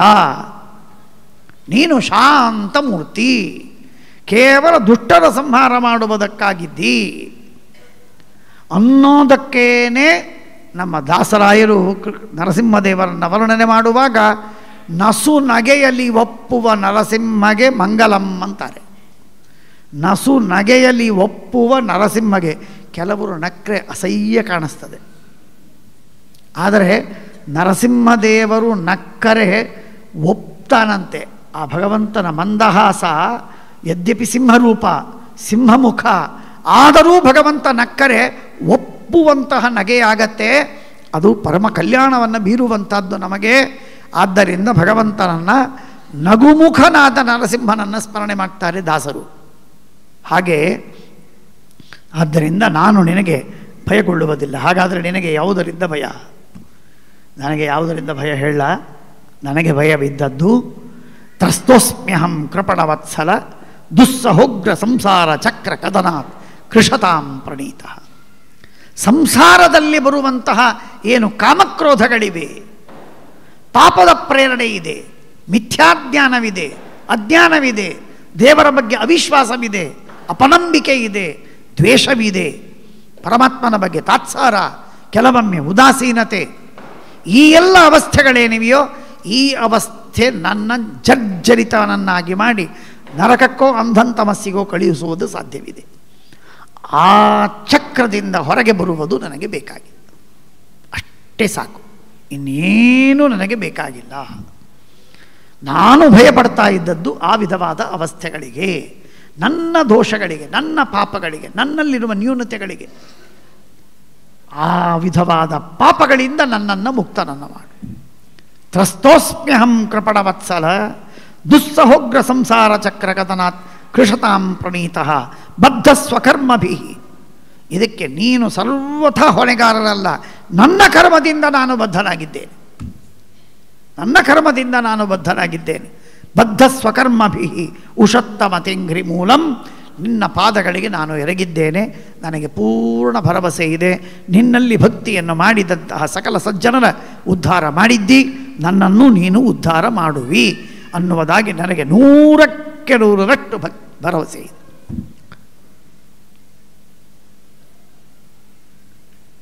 ಯಸ್ಮಾತ್ ಪ್ರಿಯ ಪ್ರಿಯ ವಿಯೋಗ ಸುಯೋಗ ಜನ್ಮ ಶೋಕಾಗ್ನಿನ ಸಕಲ ಯೋನಿಷು ದಹ್ಯಮಾನಃ ದುಃಖೌಷಧಂ ತದಪಿ ದುಃಖಮತದ್ಧಿಯಾಹಂ ಭೂಮನ್ ಭ್ರಮಾಮಿ ವದಮೇತ ವದಾಸ್ಯ ಯೋಗಂ. ನಾನಾ ವಿಧವಾಗಿರುವಂತಹ ಕಷ್ಟಗಳನ್ನು ನಾವು ಎದುರಿಸುವಾಗ ಕಷ್ಟಗಳನ್ನು ಪರಿಹಾರ ಮಾಡಿಕೊಳ್ಳುವುದಕ್ಕೆ ಏನೇನೋ ಉಪಾಯವನ್ನು ಮಾಡ್ತೇವೆ. 1, 2, 3, 5, 10, 100 ಎಲ್ಲ ಉಪಾಯಗಳು 2 ದಿವಸ ಸುಖ ಕೊಟ್ಟಂತೆ 3ನೇ ದಿನ ಮತ್ತೆ ಠಪ್ ಅಂತ ಬಿದ್ದಿರತ್ತೆ. ಶಾಶ್ವತವಾಗಿ ಯಾವುದೂ ಆಪತ್ತನ್ನು ಪರಿಹಾರ ಮಾಡುವುದಿಲ್ಲ, ಸುಖವನ್ನು ಕೊಡುವುದಿಲ್ಲ. ಇದು ನಮಗೆ ಎಚ್ಚರ ಬರ್ತಾ ಇಲ್ಲ. ಏನು ಮಾಡಿದರೂ ಮಾಡಿದ ಲೌಕಿಕ ಉಪಾಯಗಳಿಂದ ಪರಿಹಾರವಾಗತ್ತೆ, ಕಷ್ಟ ಹೋಗತ್ತೆ ಅಂತೇ ಭಾವನೆ. ಎಂಥ ದುರ್ದೈವ! ಯಾವುದು ಪ್ರಿಯವಾದದ್ದೋ ಆ ಪ್ರಿಯವಾದದ್ದು ದೂರವಾಗತ್ತೆ, ಅದರ ವಿಯೋಗವಾಗತ್ತೆ. ಯಾವುದು ಬೇಡವಾದದ್ದೋ ಅದೇ ಹತ್ತಿರವಾಗ್ತದೆ. ಇದು ನಮ್ಮ ಜೀವನದಲ್ಲಿ ಸತತವಾಗಿ ನಡೆಯುವಂಥದ್ದು. ಎಂಥ ದುರ್ದೈವ! ಹಾಗಾಗಿ ದುಃಖೌಷಧಂ ತದಪಿ ದುಃಖಮತದ್ಧಿಯಾಹಂ. ಇದಕ್ಕೆ ಒಂದೇ ಒಂದು ಉಪಾಯ. ಭೂಮನ್ ಸರ್ವೋತ್ತಮನಾದ ಪರಮಾತ್ಮ, ಅನಂತ ಗುಣಪೂರ್ಣನಾದ ಭಗವಂತ, ನಿನ್ನ ದಾಸ್ಯವೆಂಬ ಉಪಾಯವನ್ನು ನಮಗೆ ಕೊಡು, ಸಾಕು. ಅಷ್ಟರಿಂದ ಎಲ್ಲ ಆಪತ್ತುಗಳನ್ನು ಪರಿಹಾರ ಮಾಡಿಕೊಳ್ಳುವುದು ಸಾಧ್ಯವಿದೆ. ಅಂಜಸ್ತರಮ್ಯನುಗೃಣನ್ ಗುಣವಿಪ್ರಮುಕ್ತೋ ದುರ್ಗಾಣಿತೆ ಪದಯುಗಾಲಯ ಹಂಸಸಂಗ. ಭಾರಿ ಸುಂದರವಾದ ಮಾತು. ಕಾಮಕ್ರೋಧ ಲೋಭ ಮೋಹ ಮದ ಮತ್ಸರಗಳಿವೆಯಲ್ಲ, ಅವುಗಳನ್ನೆಲ್ಲ ಪರಿಹಾರ ಮಾಡಿಕೊಳ್ಳುವುದಕ್ಕೆ ಬೇರೆ ಯಾವ ಉಪಾಯವಿಲ್ಲದಿದ್ದರೂ ನಿನ್ನ ಪಾದ ಭಕ್ತಿ, ಪಾದಾವಲಂಬನ ಸಾಕು. ದುರ್ಗದಲ್ಲಿದ್ದು ಶತ್ರುಗಳ ಜೊತೆಗೆ ಯುದ್ಧ ಮಾಡಿದಾಗ ಆ ಶತ್ರುಗಳು ನಮ್ಮ ಮೇಲೆ ದಾಳಿ ಮಾಡದಂತೆ ಸತತವಾಗಿ ನಮ್ಮನ್ನು ರಕ್ಷಣೆ ಮಾಡಿಕೊಳ್ಳುವುದು ಹೇಗೆ ಸಾಧ್ಯವೋ ಹಾಗೆ ನಿನ್ನ ಪಾದಗಳನ್ನು ಅವಲಂಬಿಸಿದಂತಹ ಜನರಿಗೆ ಕಾಮಾದಿಗಳಿಂದ ಯಾವ ಪೀಡೆ ಆಗುವುದಿಲ್ಲ. ಆದ್ದರಿಂದ ಭಗವಂತ ನಿನ್ನ ಪಾದದ ಅವಲಂಬನ ಮಾಡುವಂತಹ ಒಂದು ಮತಿ, ಆ ವಿವೇಕ, ಸತತವಾದ ಎಚ್ಚರ, ಅದನ್ನು ನನಗೆ ಕೊಡುವಂಥದ್ದು ಅವಶ್ಯಕ. ಅದಕ್ಕೆ ಹೇಳ್ತಾರೆ, ದೃಷ್ಟಾಮಯ ದಿವಿ ವಿಭೋಖಿಲ ದಿಷ್ಟ್ಯಪಾನ. ನಾನೂ ಕಂಡೆ. ನಾನು ಇಷ್ಟು ದಿನಗಳವರೆಗೆ ನಾನೇನೋ ಆಸೆ ಪಟ್ಟಿದ್ದೆ, ಇಂದ್ರನಾಗಬೇಕು, ಚಂದ್ರನಾಗಬೇಕು, ವರುಣನಾಗಬೇಕು ಅಂತೆಲ್ಲ ಆಸೆ ಪಟ್ಟಿದ್ದೆ. ಆದರೆ ನಾನು ನೋಡಿದ್ದು, ಅನುಭವಿಸಿದ್ದೇನು ಅಂದರೆ, ನಮ್ಮಪ್ಪ ಬಂದರೆ ಆ ಇಂದ್ರ, ಚಂದ್ರ, ಕುಬೇರ, ವರುಣ ಎಲ್ಲರೂ ಓಡಿ ಹೋಗ್ತಿದ್ರು, ರಾಜ್ಯವನ್ನು ಕಳ್ಕೊಂಡ್ರು, ಸ್ಥಾನಭ್ರಷ್ಟರಾದರು, ದುಃಖಿಗಳಾದರು. ಅವರೆಲ್ಲ ದುಃಖಪಟ್ಟದ್ದನ್ನು ನಾನು ನೋಡಿದ್ದೇನೆ ನಮ್ಮಪ್ಪನಿಂದ. ಅಂದ ಮೇಲೆ ಆ ಎಲ್ಲ ಇಂದ್ರಾದಿ ದೇವತೆಗಳಿಗಿಂತ ಪ್ರಬಲನಾದವ ನಮ್ಮಪ್ಪ ಅಂತಾಯಿತು. ಅಂಥ ನಮ್ಮಪ್ಪನನ್ನು ನೀನು ಕೇವಲ ಉಗುರುಗಳಿಂದ ಸಂಹಾರ ಮಾಡಿದೀಯ. ಅಂದಮೇಲೆ ನೀನು ಸರ್ವೋತ್ತಮನಲ್ಲದೆ ಇನ್ಯಾರು? ಹಾಗಾಗಿ ನಿನ್ನ ಪಾದಗಳಿಗೆ ಸೇವೆಗೆ ನಾನು ಬರುವುದು ಸಿದ್ಧನಾಗಿದ್ದೇನೆ. ಯಾವ ದೇವತಾಸ್ಥಾನಗಳು ಏನು ಪ್ರಯೋಜನವಿಲ್ಲ, ಎಲ್ಲವೂ ವ್ಯರ್ಥ. ನೇಚ್ಛಾಮಿತೆ ವಿಲುಲಿತ ಉರುವಿಕ್ರಮೇಣ ಕಾಲಾತ್ಮನೋಪನಯಮಂ ನಿಜಭೃತ್ಯ ಪಾರ್ಶ್ವಂ. ಎಷ್ಟೆಷ್ಟು ವಸ್ತುಗಳು, ಎಲ್ಲ ಬಿಲ್ಡಿಂಗು ಎಷ್ಟು ಹೊಸದಾವು, ಎಷ್ಟು ಚೆಂದಾಗಿದೆ ಅಂತಂತೇವೆ. 10 ವರ್ಷ ಕಳೀಲಿ, 25 ವರ್ಷ ಕಳೀಲಿ, 50 ವರ್ಷ ಕಳೀಲಿ, ಮುಗಿದೋಯ್ತು. ಸೂರ್ಯಚಂದ್ರರೇ ನಾಶವಾಗ್ತಾರಂತೆ, ಜಗತ್ತು ಉಳಿಯತ್ತ? ಯಾವುದು ಉಳಿಯತ್ತೆ? ಎಲ್ಲವೂ ನಾಶವಾಗುವುದು, ಕಾಲದಿಂದ ನಾಶವಾಗುವುದು. ನಿತ್ಯನಾದವನು ನೀನೊಬ್ಬ. ನಿನ್ನ ಅನುಗ್ರಹದಿಂದ ಕಾಲದ ಬಾಧೆ ಇಲ್ಲದೆ ನಾವು ಮುಕ್ತರಾಗುವುದು ಸಾಧ್ಯವಿದೆ. ನೈಷಾ ಪರಾವರ ಮತಿರ್ಭವತೋ ನನು ಸ್ಯಾತ್ ಜಂತುರ್ಯಥಾತ್ಮಸಹೃದೋ ಜಗತಸ್ತಥಾಪಿ ಸಂಸೇವಯಾ ಸುರತರೋರಿವತೆ ಪ್ರಸಾದ ಸೇವಾನುರೂಪ ಉದಯೋ ನ ಪರಾವರತ್ವಂ. ಪರಮಾತ್ಮ ನೀನು, ಅನೇಕ ಜನ ಮಾತಾಡ್ತಾರೆ, ಭಗವಂತ ಕೆಲವರಿಗೆ ಮಹಾಫಲ ಕೊಡ್ತಾನೆ, ಕೆಲವರಿಗೆ ಅಲ್ಪ ಫಲ ಕೊಡ್ತಾನೆ, ಕೆಲವರಿಗೆ ಫಲವನ್ನೇ ಕೊಡೋದಿಲ್ಲ ಅಂತೆಲ್ಲ ಜನ ಮಾತಾಡ್ತಾರೆ.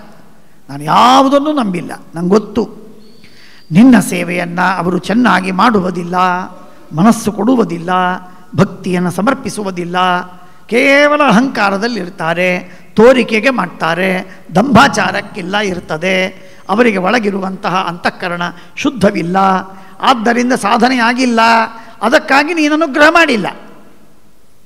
ಇಷ್ಟನ್ನು ಅವರು ಅರ್ಥ ಮಾಡಿಕೊಳ್ಳುವುದಿಲ್ಲ. ಹಾಗಾಗಿ ಕಷ್ಟವಾಗ್ತಾ ಇದೆ ಅವರಿಗೆ. ನನಗೆ ಗೊತ್ತು, ಕಲ್ಪತರುವಿಗೆ ಹೋಗಿ ಯಾರು ಸೇವೆ ಮಾಡ್ತಾರೆ ಅವರು ಸೇವೆ ಮಾಡಿದ್ದಕ್ಕೆ ತಕ್ಕಂತೆ ಫಲವನ್ನು ಕೊಡ್ತಾರೆ. ಹಾಗೆ ನೀನು ಫಲವನ್ನು ಕೊಡ್ತೀಯ. ಯಾರಿಗೂ ಪಕ್ಷಪಾತ ಮಾಡುವುದಿಲ್ಲ. ಪಕ್ಷಪಾತ ಮಾಡಿ ನಿನಗೇನಾಗಬೇಕಾಗಿದೆ?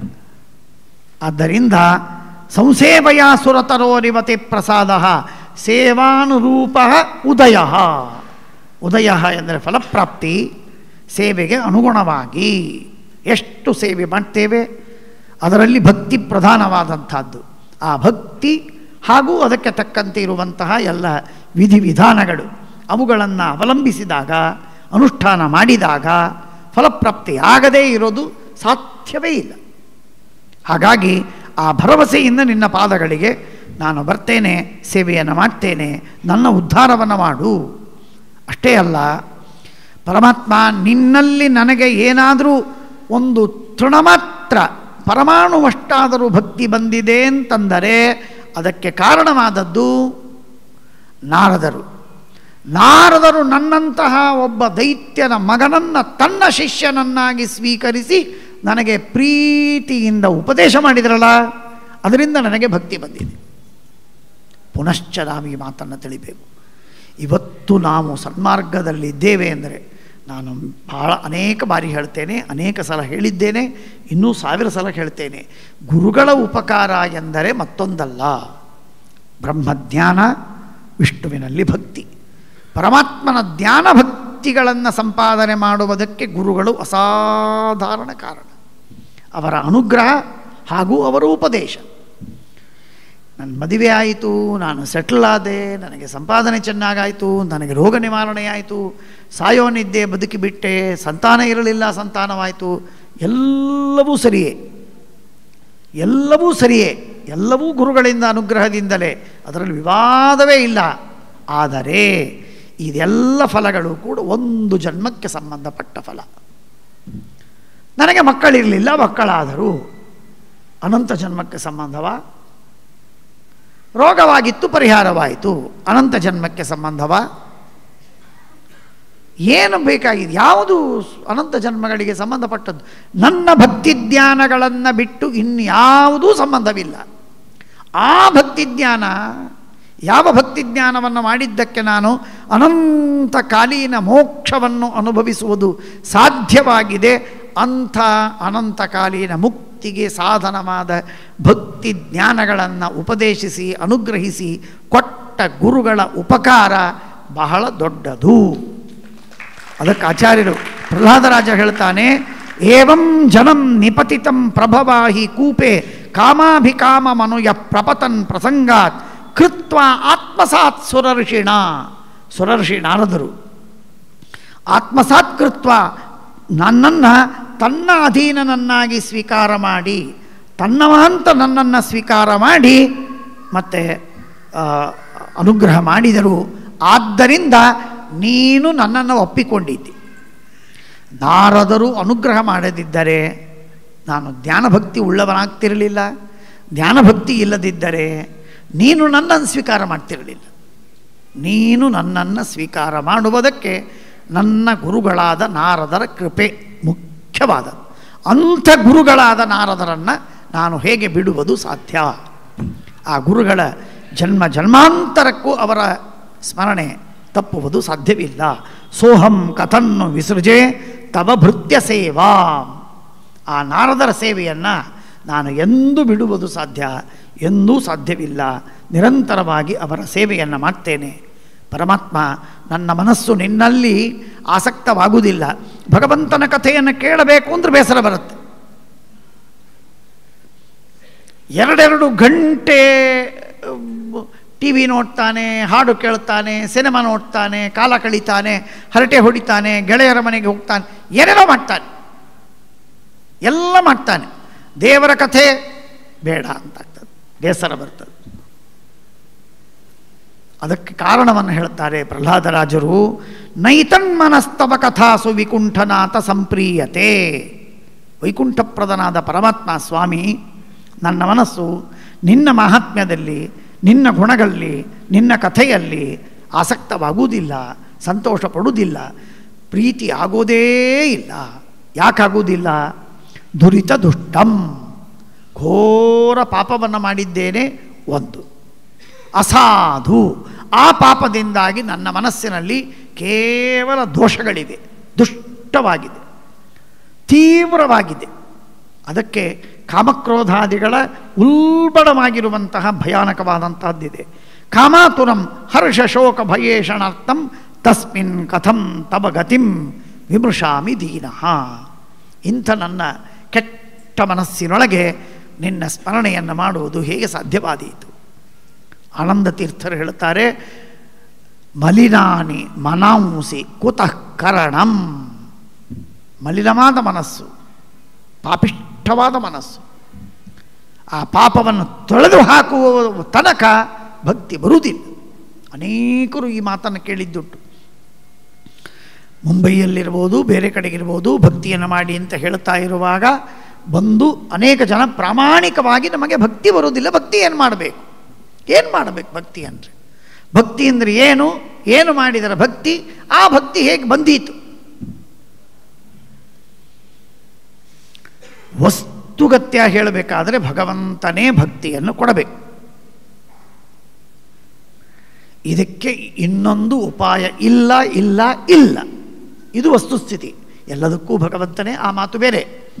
ಭಕ್ತಿಗೆ ಇದು ಭಗವಂತ ಹೇಳಿದಂಥದ್ದು.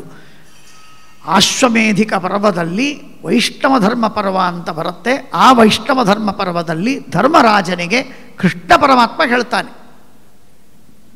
ನಾನು ಕೃಪೆ ಮಾಡಿದರೆ ಭಕ್ತಿ ಬಂದೀತು, ಇಲ್ಲದಿದ್ದರೆ ಇಲ್ಲ. 20 ವರ್ಷವಾಗತ್ತೆ, 50 ವರ್ಷವಾಗತ್ತೆ, 80 ವರ್ಷವಾಗತ್ತೆ, ಏನು ವಯಸ್ಸಾದರೂ ದೇವರಲ್ಲಿ ಭಕ್ತಿ ಬರುವುದಿಲ್ಲ. ಲ್ಯೂಕ್ವರ್ಮ್ ಆಗಿ ಇರ್ತಾನೆ, ಏನು ಪರಿಣಾಮವಾಗುವುದಿಲ್ಲ. ಕಿವಿಗೆ ಬೇಕಾದಷ್ಟು ಕೇಳಿಸಿಕೊಳ್ತಾನೆ, ಹೃದಯದಲ್ಲಿ ಏನು ಕರಗೋದೇ ಇಲ್ಲ. ಎಂಥ ದುರವಸ್ಥೆ ನೋಡಿ, ಬಹಳ ಕೆಟ್ಟ ಅವಸ್ಥೆ ಅದು. ಮನುಷ್ಯ ಮನಸ್ಸಿನಲ್ಲಿ ಕರಗಬೇಕು, ದ್ರವೀಭಾವವಾಗಬೇಕು, ಭಗವಂತನಲ್ಲಿ ಭಕ್ತಿ ಬರಬೇಕು. ಆ ವಿಧವಾದಂತಹ ಅವಸ್ಥೆ. ನೈತನ್ಮನಃ ತವ ಕಥಾಸು ವಿಕುಂಠನಾಥ ಸಂಪ್ರೀಯತೆ ದುರಿತ ದುಷ್ಟಂ ಅಸಾಧು ತೀವ್ರಂ ಕಾಮಾತುರಂ ಹರ್ಷ ಶೋಕ ಭಯೇಷಣಾರ್ಥಂ ಕಸ್ಮಿನ್ ಕಥಂ ತವ ಗತಿಂ ವಿಮೃಶಾಮಿ ದೀನಃ. ಇತ್ಯಾದಿಯಾಗಿ ಹೇಳಿ ಸಾಕಷ್ಟು ಸ್ತೋತ್ರವನ್ನು ಮಾಡ್ತಾನೆ. ಪ್ರಹ್ಲಾದರಾಜ ಆ ವಿಧವಾದ ಸ್ತೋತ್ರವನ್ನು ಮಾಡಿ ಅನುಗ್ರಹವನ್ನು ಮಾಡು ಅಂತ ಬೇಡಿಕೊಂಡ. ತುಂಬ ವಿಸ್ತಾರವಾಗಿದೆ. ಈ ರೀತಿಯಾದ ಸ್ತೋತ್ರಗಳಿಂದ ಪ್ರಸನ್ನನಾದ ನರಸಿಂಹದೇವರು ಪರಮಾತ್ಮನಿಗೆ ಅನುಗ್ರಹವನ್ನು ಮಾಡಿ ಹೇಳ್ತಾನೆ, ವರವನ್ನು ಬೇಡು. ವರಂ ವೃಣೀಶ್ವಭಿಮತಂ ಕಾಮಪೂರೋಸ್ಮ್ಯಹಂ ದೃಢಾಂ. ಏನು ಬಯಸ್ತೀಯೋ ಅದನ್ನು ಕೊಡ್ತೇನೆ, ಬೇಡು ವರವನ್ನು. ಆಗ ಪರಮಾತ್ಮ ವರವನ್ನು ಬೇಡು ಅಂತ ಹೇಳಿದ್ದಕ್ಕೆ ಪ್ರಹ್ಲಾದರಾಜ ಹೇಳ್ತಾನೆ, ಮಾಮಾ ಪ್ರಲೋಭಯೋತ್ಪತ್ಯಾಸಕ್ತಂ ಕಾಮೇಶು ತೈರ್ವರೈ. ಬರೀ ಕಾಮಗಳಲ್ಲಿ ಆಸಕ್ತವಾದ ನನ್ನ ಮನಸ್ಸು, ಅಂಥವನಿಗೆ ಮತ್ತೆ ನೀನು ವರವನ್ನು ಬೇಡು ಅಂತ ಹೇಳಿದರೆ ಕಾಮದಲ್ಲಿ ಆಸಕ್ತನಾಗು ಅಂತ ಹೇಳಿದಂತೆ. ನಾನು ಸರ್ವಥಾ ವರವನ್ನು ಬೇಡುವುದಕ್ಕೆ ಸಿದ್ಧನಿಲ್ಲ, ಬೇಡ ನನಗೆ. ಯಾಕೆಂದರೆ ಪರಮಾತ್ಮ ನೀನು ಕೊಟ್ಟದ್ದು ಅಪಾರ, ಅನಂತ ಅನಂತ. ಬೇಕಾದಷ್ಟು ಬಾರಿ ಕೇಳಿದ್ದೀರಿ, ಅನೇಕ ಕಡೆಗೆ ಈ ಮಾತುಗಳನ್ನು ಕೇಳ್ತೇವೆ. ನಮ್ಮ ದೇಹವೇ ಎಷ್ಟು ಅಮೂಲ್ಯವಾದದ್ದು, ಎಷ್ಟು ಬೆಲೆ ಬಾಳುವಂಥದ್ದು. ಇಂಥದ್ದನ್ನೆಲ್ಲ ಕೊಟ್ಟು ನಮ್ಮ ಸಮಾಜದಲ್ಲಿ ಈ ರೀತಿಯಾದ ಉನ್ನತಿ, ಉತ್ಕರ್ಷ, ಬುದ್ಧಿ, ವಿದ್ಯೆ, ಐಶ್ವರ್ಯ, ಸಂಪತ್ತು, ಹೆಂಡತಿ, ಮಕ್ಕಳು ಎಲ್ಲ ಸೌಖ್ಯಗಳನ್ನು ಕೊಟ್ಟ ಭಗವಂತನಿಗೆ ಏನು ಬೇಡೋದು? ಯದಿ ರಾಶೀಶ ಮೇ ಕಾಮಾನ್ ವರಾಂತ್ವಂ ವರದರ್ಶಭ ಕಾಮಾನಾಂ ಹೃದಯ ಸಂರೋಹಂ ಭವತಸ್ತು ವೃಣೇವರಂ. ನನ್ನ ಹೃದಯದಲ್ಲಿ ಎಂದೆಂದಿಗೂ ಕಾಮ ಬರಬಾರದು, ಏನನ್ನೂ ಬೇಡುವಂತಹ ಬುದ್ಧಿ ಬರಬಾರದು. ಹಾಗೆ ನನ್ನನ್ನು ಮಾಡಿಬಿಡು ಸಾಕು, ಅದೇ ನಾನು ಬೇಡುವ ವರ. ಇದು ನಿಜವಾಗಿ ಕ್ಲೈಮ್ಯಾಕ್ಸಿಗೆ ಹೋದಂತೆ ಪ್ರಹ್ಲಾದರಾಜರ ಪ್ರಾರ್ಥನೆ ಇದೆ. ಅಲ್ಟಿಮೇಟ್, ಇದಕ್ಕೆ ಮೇಲೇನಿಲ್ಲ. ಭಗವಂತನ ವಿಶೇಷವಾಗಿರುವಂತಹ ಕರುಣೆಯಾಗುವುದಾದರೆ ಅನೇಕ ಜನ ಅಂತಾರೆ, ಅವನಿಗೆ ಸಂಪತ್ತು ಬಹಳ ಇದೆ, ಭಗವಂತ ಬಹಳ ಕೊಟ್ಟಿದ್ದಾನೆ ಅವನಿಗೆ, ಭಗವಂತ ಬಹಳ ಅನುಗ್ರಹ ಮಾಡಿದ್ದಾನೆ. ಸಂಪತ್ತು ಅನುಗ್ರಹವಲ್ಲ, ಕೀರ್ತಿಯಲ್ಲ, ಅಧಿಕಾರವಲ್ಲ, ಪ್ರತಿಷ್ಠೆ ಗೌರವಗಳಲ್ಲ, ಕೇವಲ ಸದ್ಗುಣಗಳೂ ಅಲ್ಲ, ಭಕ್ತಿಯೂ ಅಲ್ಲ. ಕೇವಲ ಭಕ್ತಿಯನ್ನು ಮಾಡಿ ನಾನು ಭಕ್ತಿಯನ್ನು ಮಾಡಲಿಕ್ಕಾಗಿಲ್ಲ ಅಂತನ್ನುವ ಭಾವನೆ ಬಂದರೆ ಅದು ದೊಡ್ಡ ಸಾಧನೆ. ಯಾಕೆಂದರೆ ಕೆಲವೊಮ್ಮೆ ನಾನು ಭಕ್ತಿಯನ್ನು ಮಾಡ್ತೇನೆ, ಇವರು ಯಾರು ಭಕ್ತಿಯನ್ನು ಮಾಡ್ತಾರೆ? ಯಾರು ಮಾಡೋದಿಲ್ಲ. ಅವೇನು ನರಪಶುಗಳು ಅನ್ನುವಂತೆ ಭಕ್ತನಾದವ, ಪಂಡಿತನಾದವ, ಜ್ಞಾನಿಯಾದವ ಇನ್ನೊಬ್ಬರನ್ನು ತಿರಸ್ಕಾರ ಮಾಡ್ತಾನೆ ಮನಸ್ಸಿನಲ್ಲಿ. ಆ ಅವಸ್ಥೆ ಸರ್ವಥಾ ಬರತಕ್ಕದ್ದಲ್ಲ. ಭಗವಂತ ಅದನ್ನು ಒಪ್ಪುವುದಿಲ್ಲ. ಹಾಗಾಗಿ ಆ ಭಗವಂತನ ಆ ವಿಶಿಷ್ಟವಾಗಿರುವಂತಹ ಭಕ್ತಿ, ಯದಿ ರಾಶೀಶಮೇ ಕಾಮಾನ್ ವರಾಂತಂ ವರದರ್ಶಭ ಕಾಮಾನಾಂ ಹೃದಯ ಸಂರೋಹಂ ಭವತಸ್ತು ವೃಣೇವರಂ ಎಂಬುದಾಗಿ ಬೇಡ್ತಾನೆ. ನರಸಿಂಹದೇವರು ಅನುಗ್ರಹವನ್ನು ಮಾಡ್ತಾರೆ.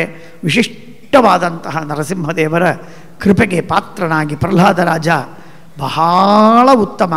ಧ್ರುವರಾಜನಿಗಿಂತಲೂ ಪ್ರಹ್ಲಾದರಾಜರು ಶ್ರೀಮದಾಚಾರ್ಯರ ತಾರತಮ್ಯದ ಸಿದ್ಧಾಂತದಲ್ಲಿ ತುಂಬ ಉತ್ತಮರಾದವರು. ಅಂತಹ ಶ್ರೇಷ್ಠವಾದ ಸಂದೇಶವನ್ನು ಕೊಟ್ಟು ಭೋಗೇನ ಪುಣ್ಯಂ ಕುಶಲೇನ ಪಾಪಂ ಇತ್ಯಾದಿಯಾಗಿ ಹೇಳ್ತಾರೆ. ಕೊನೆಗೊಂದು ವರವನ್ನು ಬೇಡ್ತಾನೆ. ತನಗಾಗಿ ಬೇಡೋದಿಲ್ಲ, ನನಗಲ್ಲ, ನಮ್ಮಪ್ಪನಿಗೆ ಬೇಡ್ತೇನೆ.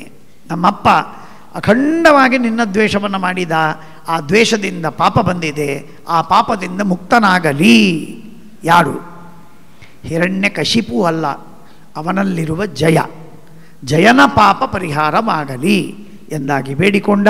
ತ್ರಿಸಪ್ತಭಿಪಿತಾಪೂತಃ ಎಂಬುದಾಗಿ ಪ್ರಹ್ಲಾದರಾಜನಿಗೆ ನರಸಿಂಹದೇವರು ಅನುಗ್ರಹವನ್ನು ಮಾಡಿ ಮದಂಗ ಸ್ಪರ್ಶನೇನಾಂಗ ಲೋಕಾನ್ಯಸ್ಯತೆ ಸುಪ್ರಜಾಹ. ಹೀಗೆ ನರಸಿಂಹದೇವರ ಆ ವಿಶಿಷ್ಟವಾಗಿರುವಂತಹ ರೂಪ ನಿರಂತರವಾಗಿ ಯಾವುದೇ ಆಪತ್ತಿ ಬಂದಾಗಲೂ ನರಸಿಂಹದೇವರ ಸ್ಮರಣೆಯನ್ನು ಮಾಡಿದರೆ ಆಪತ್ತಿಗಳ ಪರಿಹಾರವಾಗಿ, ಕಷ್ಟಗಳ ನಿವಾರಣೆಯಾಗಿ, ಮನಸ್ಸಿನಲ್ಲಿ ಕೆಟ್ಟ ವಿಚಾರಗಳೂ ಪರಿಹಾರವಾಗಿ ಶುದ್ಧವಾದ ವಿಚಾರ ಬಂದು ಜ್ಞಾನ ಭಕ್ತಿಗಳನ್ನು ಪಡೆಯುವಂತೆ ಭಗವಂತ ನರಸಿಂಹದೇವರು ವಿಶೇಷವಾಗಿ ಅನುಗ್ರಹವನ್ನು ಮಾಡ್ತಾರೆ. ಶ್ರೀಮದಾನಂದ ತೀರ್ಥ ಭಗವತ್ಪಾದಾಚಾರ್ಯರು ಬ್ರಹ್ಮಸೂತ್ರ ಭಾಷ್ಯದಲ್ಲಿ ಒಂದು ಕಡೆಗೆ ಮಾತನ್ನು ಹೇಳ್ತಾರೆ. ನೃಸಿಂಹಾದಿಕ ಮನ್ಯಚ್ಚ ದುರಿತಾದೆ ನಿವೃತ್ತಗೆ. ಬಿಂಬರೂಪಿಯಾದ ಪರಮಾತ್ಮನ ಸ್ಮರಣೆಯನ್ನು ಮಾಡಿ ಉಪಾಸನೆ ಮಾಡಬೇಕು. ಆದರೆ ನರಸಿಂಹದೇವರ ಉಪಾಸನೆಯನ್ನು ಮಾಡಿ ಎಲ್ಲ ಪಾಪಗಳನ್ನು ಪರಿಹಾರ ಮಾಡಿಕೊಳ್ಳಿಕ್ಕಾಗತ್ತೆ. ಸನ್ಮಾರ್ಗದಲ್ಲಿ ಬರುವುದಕ್ಕೆ ಪಾಪಗಳೇ ಪ್ರತಿಬಂಧಕ, ಭಕ್ತಿ ಮಾರ್ಗದಲ್ಲಿ ಬರುವುದಕ್ಕೆ ಪಾಪಗಳೇ ಅಡ್ಡಿ. ಜ್ಞಾನವನ್ನು ಸಂಪಾದನೆ ಮಾಡುವುದಕ್ಕೆ ನಾವು ಮಾಡಿದ ಪಾತಕಗಳೇ ಕಾರಣ, ವಿರೋಧಿ. ಹಾಗಾಗಿ ನಮ್ಮ ಸಾಧನೆಗಳೆಲ್ಲ ಕುಂಠಿತವಾಗುತ್ತೆ. ಇವತ್ತಾರಂಭ ಮಾಡ್ತೇವೆ, ನಾಳೆ ಬಿಟ್ಟು ಹೋಗುತ್ತೆ. ಕೆಲವು ದಿವಸ ಮಾಡಿದೆವು, ಆಮೇಲೆ ಮುಗಿದೋಯಿತು. ನಮ್ಮ ಮನಸ್ಸು ಸಿದ್ಧವಾಗುವುದಿಲ್ಲ ಧರ್ಮವನ್ನು ಮಾಡುವುದಕ್ಕೆ. ಹೀಗೆ ನಾನಾ ವಿಧವಾದ ರೀತಿಯಲ್ಲಿ ನಮ್ಮ ಪಾಪಗಳು, ನಮ್ಮ ಸಹೋದ್ಯೋಗಿಗಳು, ನಮ್ಮ ಜೊತೆಗಿದ್ದ ಪರಿವಾರದ ಜನ, ಅವರೆಲ್ಲರೂ ನಮಗೆ ಧರ್ಮಕ್ಕೆ ವಿರೋಧವನ್ನು ಮಾಡ್ತಿರ್ತಾರೆ. ಅನೇಕ ಜನ ಕೇಳೋದುಂಟು. ಹೆಣ್ಣು ಮಕ್ಕಳು ಕೇಳ್ತಾರೆ, ನಮ್ಮ ಗಂಡ ಮಾಡುವುದಿಲ್ಲ ಧರ್ಮವನ್ನು ಅಂತ. ಗಂಡಂದರು ಕೇಳ್ತಾರೆ, ನನ್ನ ಹೆಂಡತಿ ಮಾಡುವುದಿಲ್ಲ ಅಂತಂತ. ತಂದೆ ತಾಯಿಗಳು ಕೇಳ್ತಾರೆ, ನಮ್ಮ ಮಕ್ಕಳು ಮಾಡುವುದಿಲ್ಲ ಅಂತ. ಈ ಎಲ್ಲ ಆಪತ್ತುಗಳಿಗೆ ಪರಿಹಾರವನ್ನು ಮಾಡುವಂಥದ್ದು ನರಸಿಂಹರೂಪಿಯಾದ ಪರಮಾತ್ಮ. ಇದಕ್ಕಾಗಿ ಒಂದು ಸ್ಪೆಷಲ್ಲಾಗಿ ವಿಶೇಷವಾಗಿ ನರಸಿಂಹದೇವರ ಆರಾಧನೆಯನ್ನು ನಿತ್ಯದಲ್ಲಿ ಮಾಡುತ್ತಾ ಹೋಗಬೇಕು. ಪರಿಹಾರವಾಗತ್ತೆ, ಖಂಡಿತವಾಗಿ ಪರಿಹಾರವಾಗತ್ತೆ. ಆದ್ದರಿಂದ ಅಂಥ ಉತ್ತಮವಾದ ಒಬ್ಬ ವ್ಯಕ್ತಿಯನ್ನು ಅಧಾರ್ಮಿಕನಾದವನನ್ನು, ವಿಷ್ಣು ಭಕ್ತಿ ಇಲ್ಲದವನನ್ನು, ಸನ್ಮಾರ್ಗದಲ್ಲಿ ಬರದಿದ್ದಂತಹ ವ್ಯಕ್ತಿಯನ್ನು ಸನ್ಮಾರ್ಗದಲ್ಲಿ ತರಬೇಕು ನಿಮಗಾಸೆ ಇದ್ದರೆ 2 ಕೆಲಸ ಮಾಡಿ, ರಾದರ್ 3 ಕೆಲಸ ಮಾಡಿ. 1, ಯಾರು ಅಧಿಕಾರಿಗಳೋ ಅವರು ಗಾಯತ್ರಿ ಜಪವನ್ನು ಮಾಡಿ. ಧಿಯೋ ಯೋನಃ ಪ್ರಚೋದಯಾತ್ ಗಾಯತ್ರಿ ಜಪವನ್ನು ಮಾಡಿ. ಕೋಪಗೊಳ್ಳುವ ನಿಮ್ಮ ಸ್ವಭಾವ ಕೋಪ ಪರಿಹಾರ ಮಾಡ್ತದೆ. ಹೆಂಡತಿಗೆ ಕೋಪ ಬರ್ತಿದ್ರೆ ಪರಿಹಾರವಾಗತ್ತೆ. ಮಕ್ಕಳಿಗೆ ಮಾತ್ಸರ್ಯಾದಿ ದೋಷಗಳಿದ್ದರೆ ಪರಿಹಾರವಾಗತ್ತೆ. ನಿಮ್ಮ ಮಕ್ಕಳು ಸನ್ಮಾರ್ಗದಲ್ಲಿ ಬಾರದಿದ್ದರೆ ಅವರು ನಿಧಾನಕ್ಕೆ 1 ವರ್ಷದಲ್ಲಿ ಅವರು ಸನ್ಮಾರ್ಗದಲ್ಲಿ ಬರಲೇಬೇಕು. ಗಾಯತ್ರಿ ಜಪವನ್ನು ಮಾಡಿ. ಧಿಯೋ ಯೋನಃ ಪ್ರಚೋದಯಾತ್. ಇದು ಒಂದು ಮಾತು. 2ನೇದಾದದ್ದು, ಯಾವುದೇ ಧರ್ಮವನ್ನು ಅನುಷ್ಠಾನ ಮಾಡುವುದಕ್ಕೆ ವಿರೋಧಿಗಳು, ವಿಘ್ನಗಳು, ತೊಂದರೆ, ಅಡಚಣೆ, ದೈತ್ಯರಿಂದ ಮಾನಸಿಕವಾಗಿ, ಬಾಹ್ಯವಾಗಿ ಬಂದರೆ ನರಸಿಂಹದೇವರ ಉಪಾಸನೆಯನ್ನು ಮಾಡಿ. ವಿಘ್ನಗಳೆಲ್ಲದರ ಪರಿಹಾರ ಮಾಡ್ತಾರೆ, ಸುಲಭವಾಗಿ ಪರಿಹಾರವಾಗುತ್ತೆ. ಇದು 2ನೇದ್ದು. 3ನೇದ್ದು ಉತ್ತಮವಾದ ಉಪಾಯ, ಈಶಾವಾಸ್ಯೋಪನಿಷತ್ತಿನಲ್ಲಿ ಹೇಳಿದಂಥದ್ದು ಮನೀಷಿ. ಮನಸ್ಸೆಂದರೆ ಸಕಲ ಜೀವರಾಶಿಗಳ ಮನಸ್ಸಿಗೆ ಪರಮಾತ್ಮ ಈಶಾ, ನಿಯಾಮಕ. ಆದ್ದರಿಂದ ಪರಮಾತ್ಮನಿಗೆ ಮನೀಷಿ ಎಂದು ಸ್ಮರಣೆ ಮಾಡಿ ನೀವು ಒಬ್ಬ ವ್ಯಕ್ತಿಯ ಜೊತೆಗೆ ಮಾತಾಡಬೇಕಾಗಿದೆ, ಅವನಿಗೆ ಕನ್ವಿನ್ಸ್ ಮಾಡಬೇಕು. ಒಬ್ಬ ವ್ಯಕ್ತಿಗೆ ನೀವು ಏನೋ ನಿಮ್ಮ ಸ್ಕೂಲ್ ಆಫ್ ಥಾಟ್ ಅವನಿಗೆ ಹೇಳಿ ಅವನಿಗೆ ಕನ್ವಿನ್ಸ್ ಮಾಡಬೇಕು. ಅದು it may be in the business, it may be in the family, it may be in the friends, society, wherever it is, ಎಲ್ಲೇ ಇರಲಿ, ಮನೀಷಿ ಎಂಬಂತಹ ಭಗವಂತ ಬ್ರಹ್ಮಾದಿ ದೇವತೆಗಳ ಮನಸ್ಸಿಗೆ ನಿಯಾಮಕನಾಗಿದ್ದಾನೆ, ಮನಸ್ಸಿಗೆ ಪ್ರೇರಕನಾಗಿದ್ದಾನೆ ಅನ್ನುವ ತತ್ವವನ್ನು 10 ಬಾರಿ, 20 ಬಾರಿ, 100 ಬಾರಿ ಆ ಶಬ್ದವನ್ನು ಅಂದು ಆ ಅರ್ಥವನ್ನು ಚಿಂತನೆ ಮಾಡುವುದು ಮುಖ್ಯ. ಭಕ್ತಿಯಿಂದ ಚಿಂತನೆ ಮಾಡಿ you can impress on your counterpart what you think about. ಅವಶ್ಯವಾಗತ್ತೆ.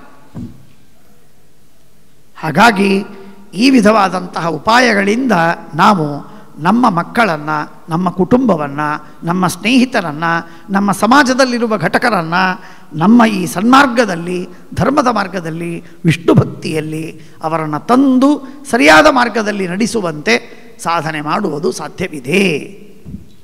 ಅದಕ್ಕೆಲ್ಲ ನರಸಿಂಹದೇವರು ಅಸ್ಮದ್ಗುರುವಂತರ್ಗತ ಸಮಸ್ತ ಗುರುವಂತರ್ಗತ ಸಮಸ್ತ ದೇವತಾಂತರ್ಗತ ಭಾರತೀಯ ರಮಣ ಮುಖ್ಯ ಪ್ರಾಣದೇವರು, ಅವರ ಅಂತರ್ಯಾಮಿಯಾಗಿರುವಂತಹ ಲಕ್ಷ್ಮೀ ನರಸಿಂಹ ನಮಗೆ ನಿಮಗೆ ನಿರಂತರವಾಗಿ ಅನುಗ್ರಹವನ್ನು ಮಾಡಿ ಧರ್ಮ ಮಾರ್ಗದಲ್ಲಿ 5 ಪದಾರ್ಥಗಳನ್ನು ನಾವು ದೇವರಲ್ಲಿ ಪ್ರಾರ್ಥಿಸಬೇಕು. ನಾಳೆಯೂ ನಾನು ಅದನ್ನು ಕೊನೆಯಲ್ಲಿ ಹೇಳ್ತೇನೆ. 5 ಪದಾರ್ಥಗಳನ್ನು ನಾವು ಭಗವಂತನಲ್ಲಿ ಬೇಡಿಕೊಳ್ಳಬೇಕು. 1 ದೇವರಲ್ಲಿ ಭಕ್ತಿ, 2 ಶಾಸ್ತ್ರಗಳ ಧ್ಯಾನ, 3 ಸದ್ಗುಣಗಳು, 4 ಧರ್ಮದಲ್ಲಿ ನಿಷ್ಠೆ, 5 ವೈರಾಗ್ಯ. ಈ 5 ಸಾಧನಗಳೇನಿವೆ ಇವು ಪಂಚಾಂಗಗಳು. ವೈರಾಗ್ಯವಿಲ್ಲದೆ, ಧರ್ಮನಿಷ್ಠೆ ಇಲ್ಲದೆ ಸದ್ಗುಣಗಳು, ವಿನಯವೋ ಪರೋಪಕಾರವೋ ಇತ್ಯಾದಿ ಏನೇನು ಸದ್ಗುಣಗಳಿವೆ, ಹಾಗೂ ಜ್ಞಾನ, ಶಾಸ್ತ್ರದ ಜ್ಞಾನ, ವಿಷ್ಣುವಿನಲ್ಲಿ ಭಕ್ತಿ, ಈ 5 ಸಾಧನಗಳು ಪಂಚಾಂಗಗಳು. ಈ 5 ಸಾಧನಗಳನ್ನು ಭಗವಂತನಲ್ಲಿ ನಿರಂತರವಾಗಿ ಪ್ರಾರ್ಥಿಸಿ ನರಸಿಂಹದೇವರ, ಶ್ರೀಮದ್ ಆಚಾರ್ಯರ, ಸಕಲ ದೇವತೆಗಳ, ಸಕಲ ಗುರುಗಳ ಅನುಗ್ರಹದಿಂದ ಅದನ್ನು ಪಡೆದು ಉದ್ಧಾರವನ್ನು ಹೊಂದೋಣ ಅಂತ ಹೇಳ್ತಾ ಈ ಸಪ್ತಮಸ್ಕಂಧ ಭಾಗವತವನ್ನು ಇಲ್ಲಿಗೆ ಸಂಕ್ಷೇಪವಾಗಿ ಮುಕ್ತಾಯ ಮಾಡ್ತಾಯಿದ್ದೆ. ನಾಹಂ ಕರ್ತ ಹರಿಕರ್ತ ತತ್ಪೂಜಾ ಕರ್ಮಚಾಖಿಲಂ ತಥಾಪಿ ಮತ್ಕೃತಾ ಪೂಜಾ ತತ್ಪ್ರಸಾದೇನ ಅನ್ಯಥಾ ತದ್ಭಕ್ತಿಸ್ತತ್ಫಲಂ ಮಹ್ಯಂ ತತ್ಪ್ರಸಾದ ಪುನಃ ಪುನಃ ಕರ್ಮನ್ಯಾಸೋ ಹರಾವೇವಂ ವಿಷ್ಣೋಸ್ತೃಪ್ತಿಕರಃ ಸದಾ ಯಸ್ಸರ್ವಗುಣ ಸಂಪೂರ್ಣಃ ಸರ್ವದೋಷ ವಿವರ್ಜಿತಃ ಪ್ರೀಯತಾಂ ಪ್ರೀತ ಏವಾಲಂ ವಿಷ್ಣುರ್ಮೇ ಪರಮಸ್ಸಹೃತ್. ಶುಭಾನ್ ಧ್ಯಾಯಂತಿ ಯೇ ಕಾಮಾನ್ ಗುರುದೇವ ಪ್ರಸಾದಜಾನ್ ಇತರಾನ್ ಆತ್ಮಪಾಪೋತ್ಥಾನ್ ತೇಷಾಂ ವಿದ್ಯಾ ಫಲಿಷ್ಯತಿ. ಶ್ರೀಕೃಷ್ಣಾರ್ಪಣಮಸ್ತು.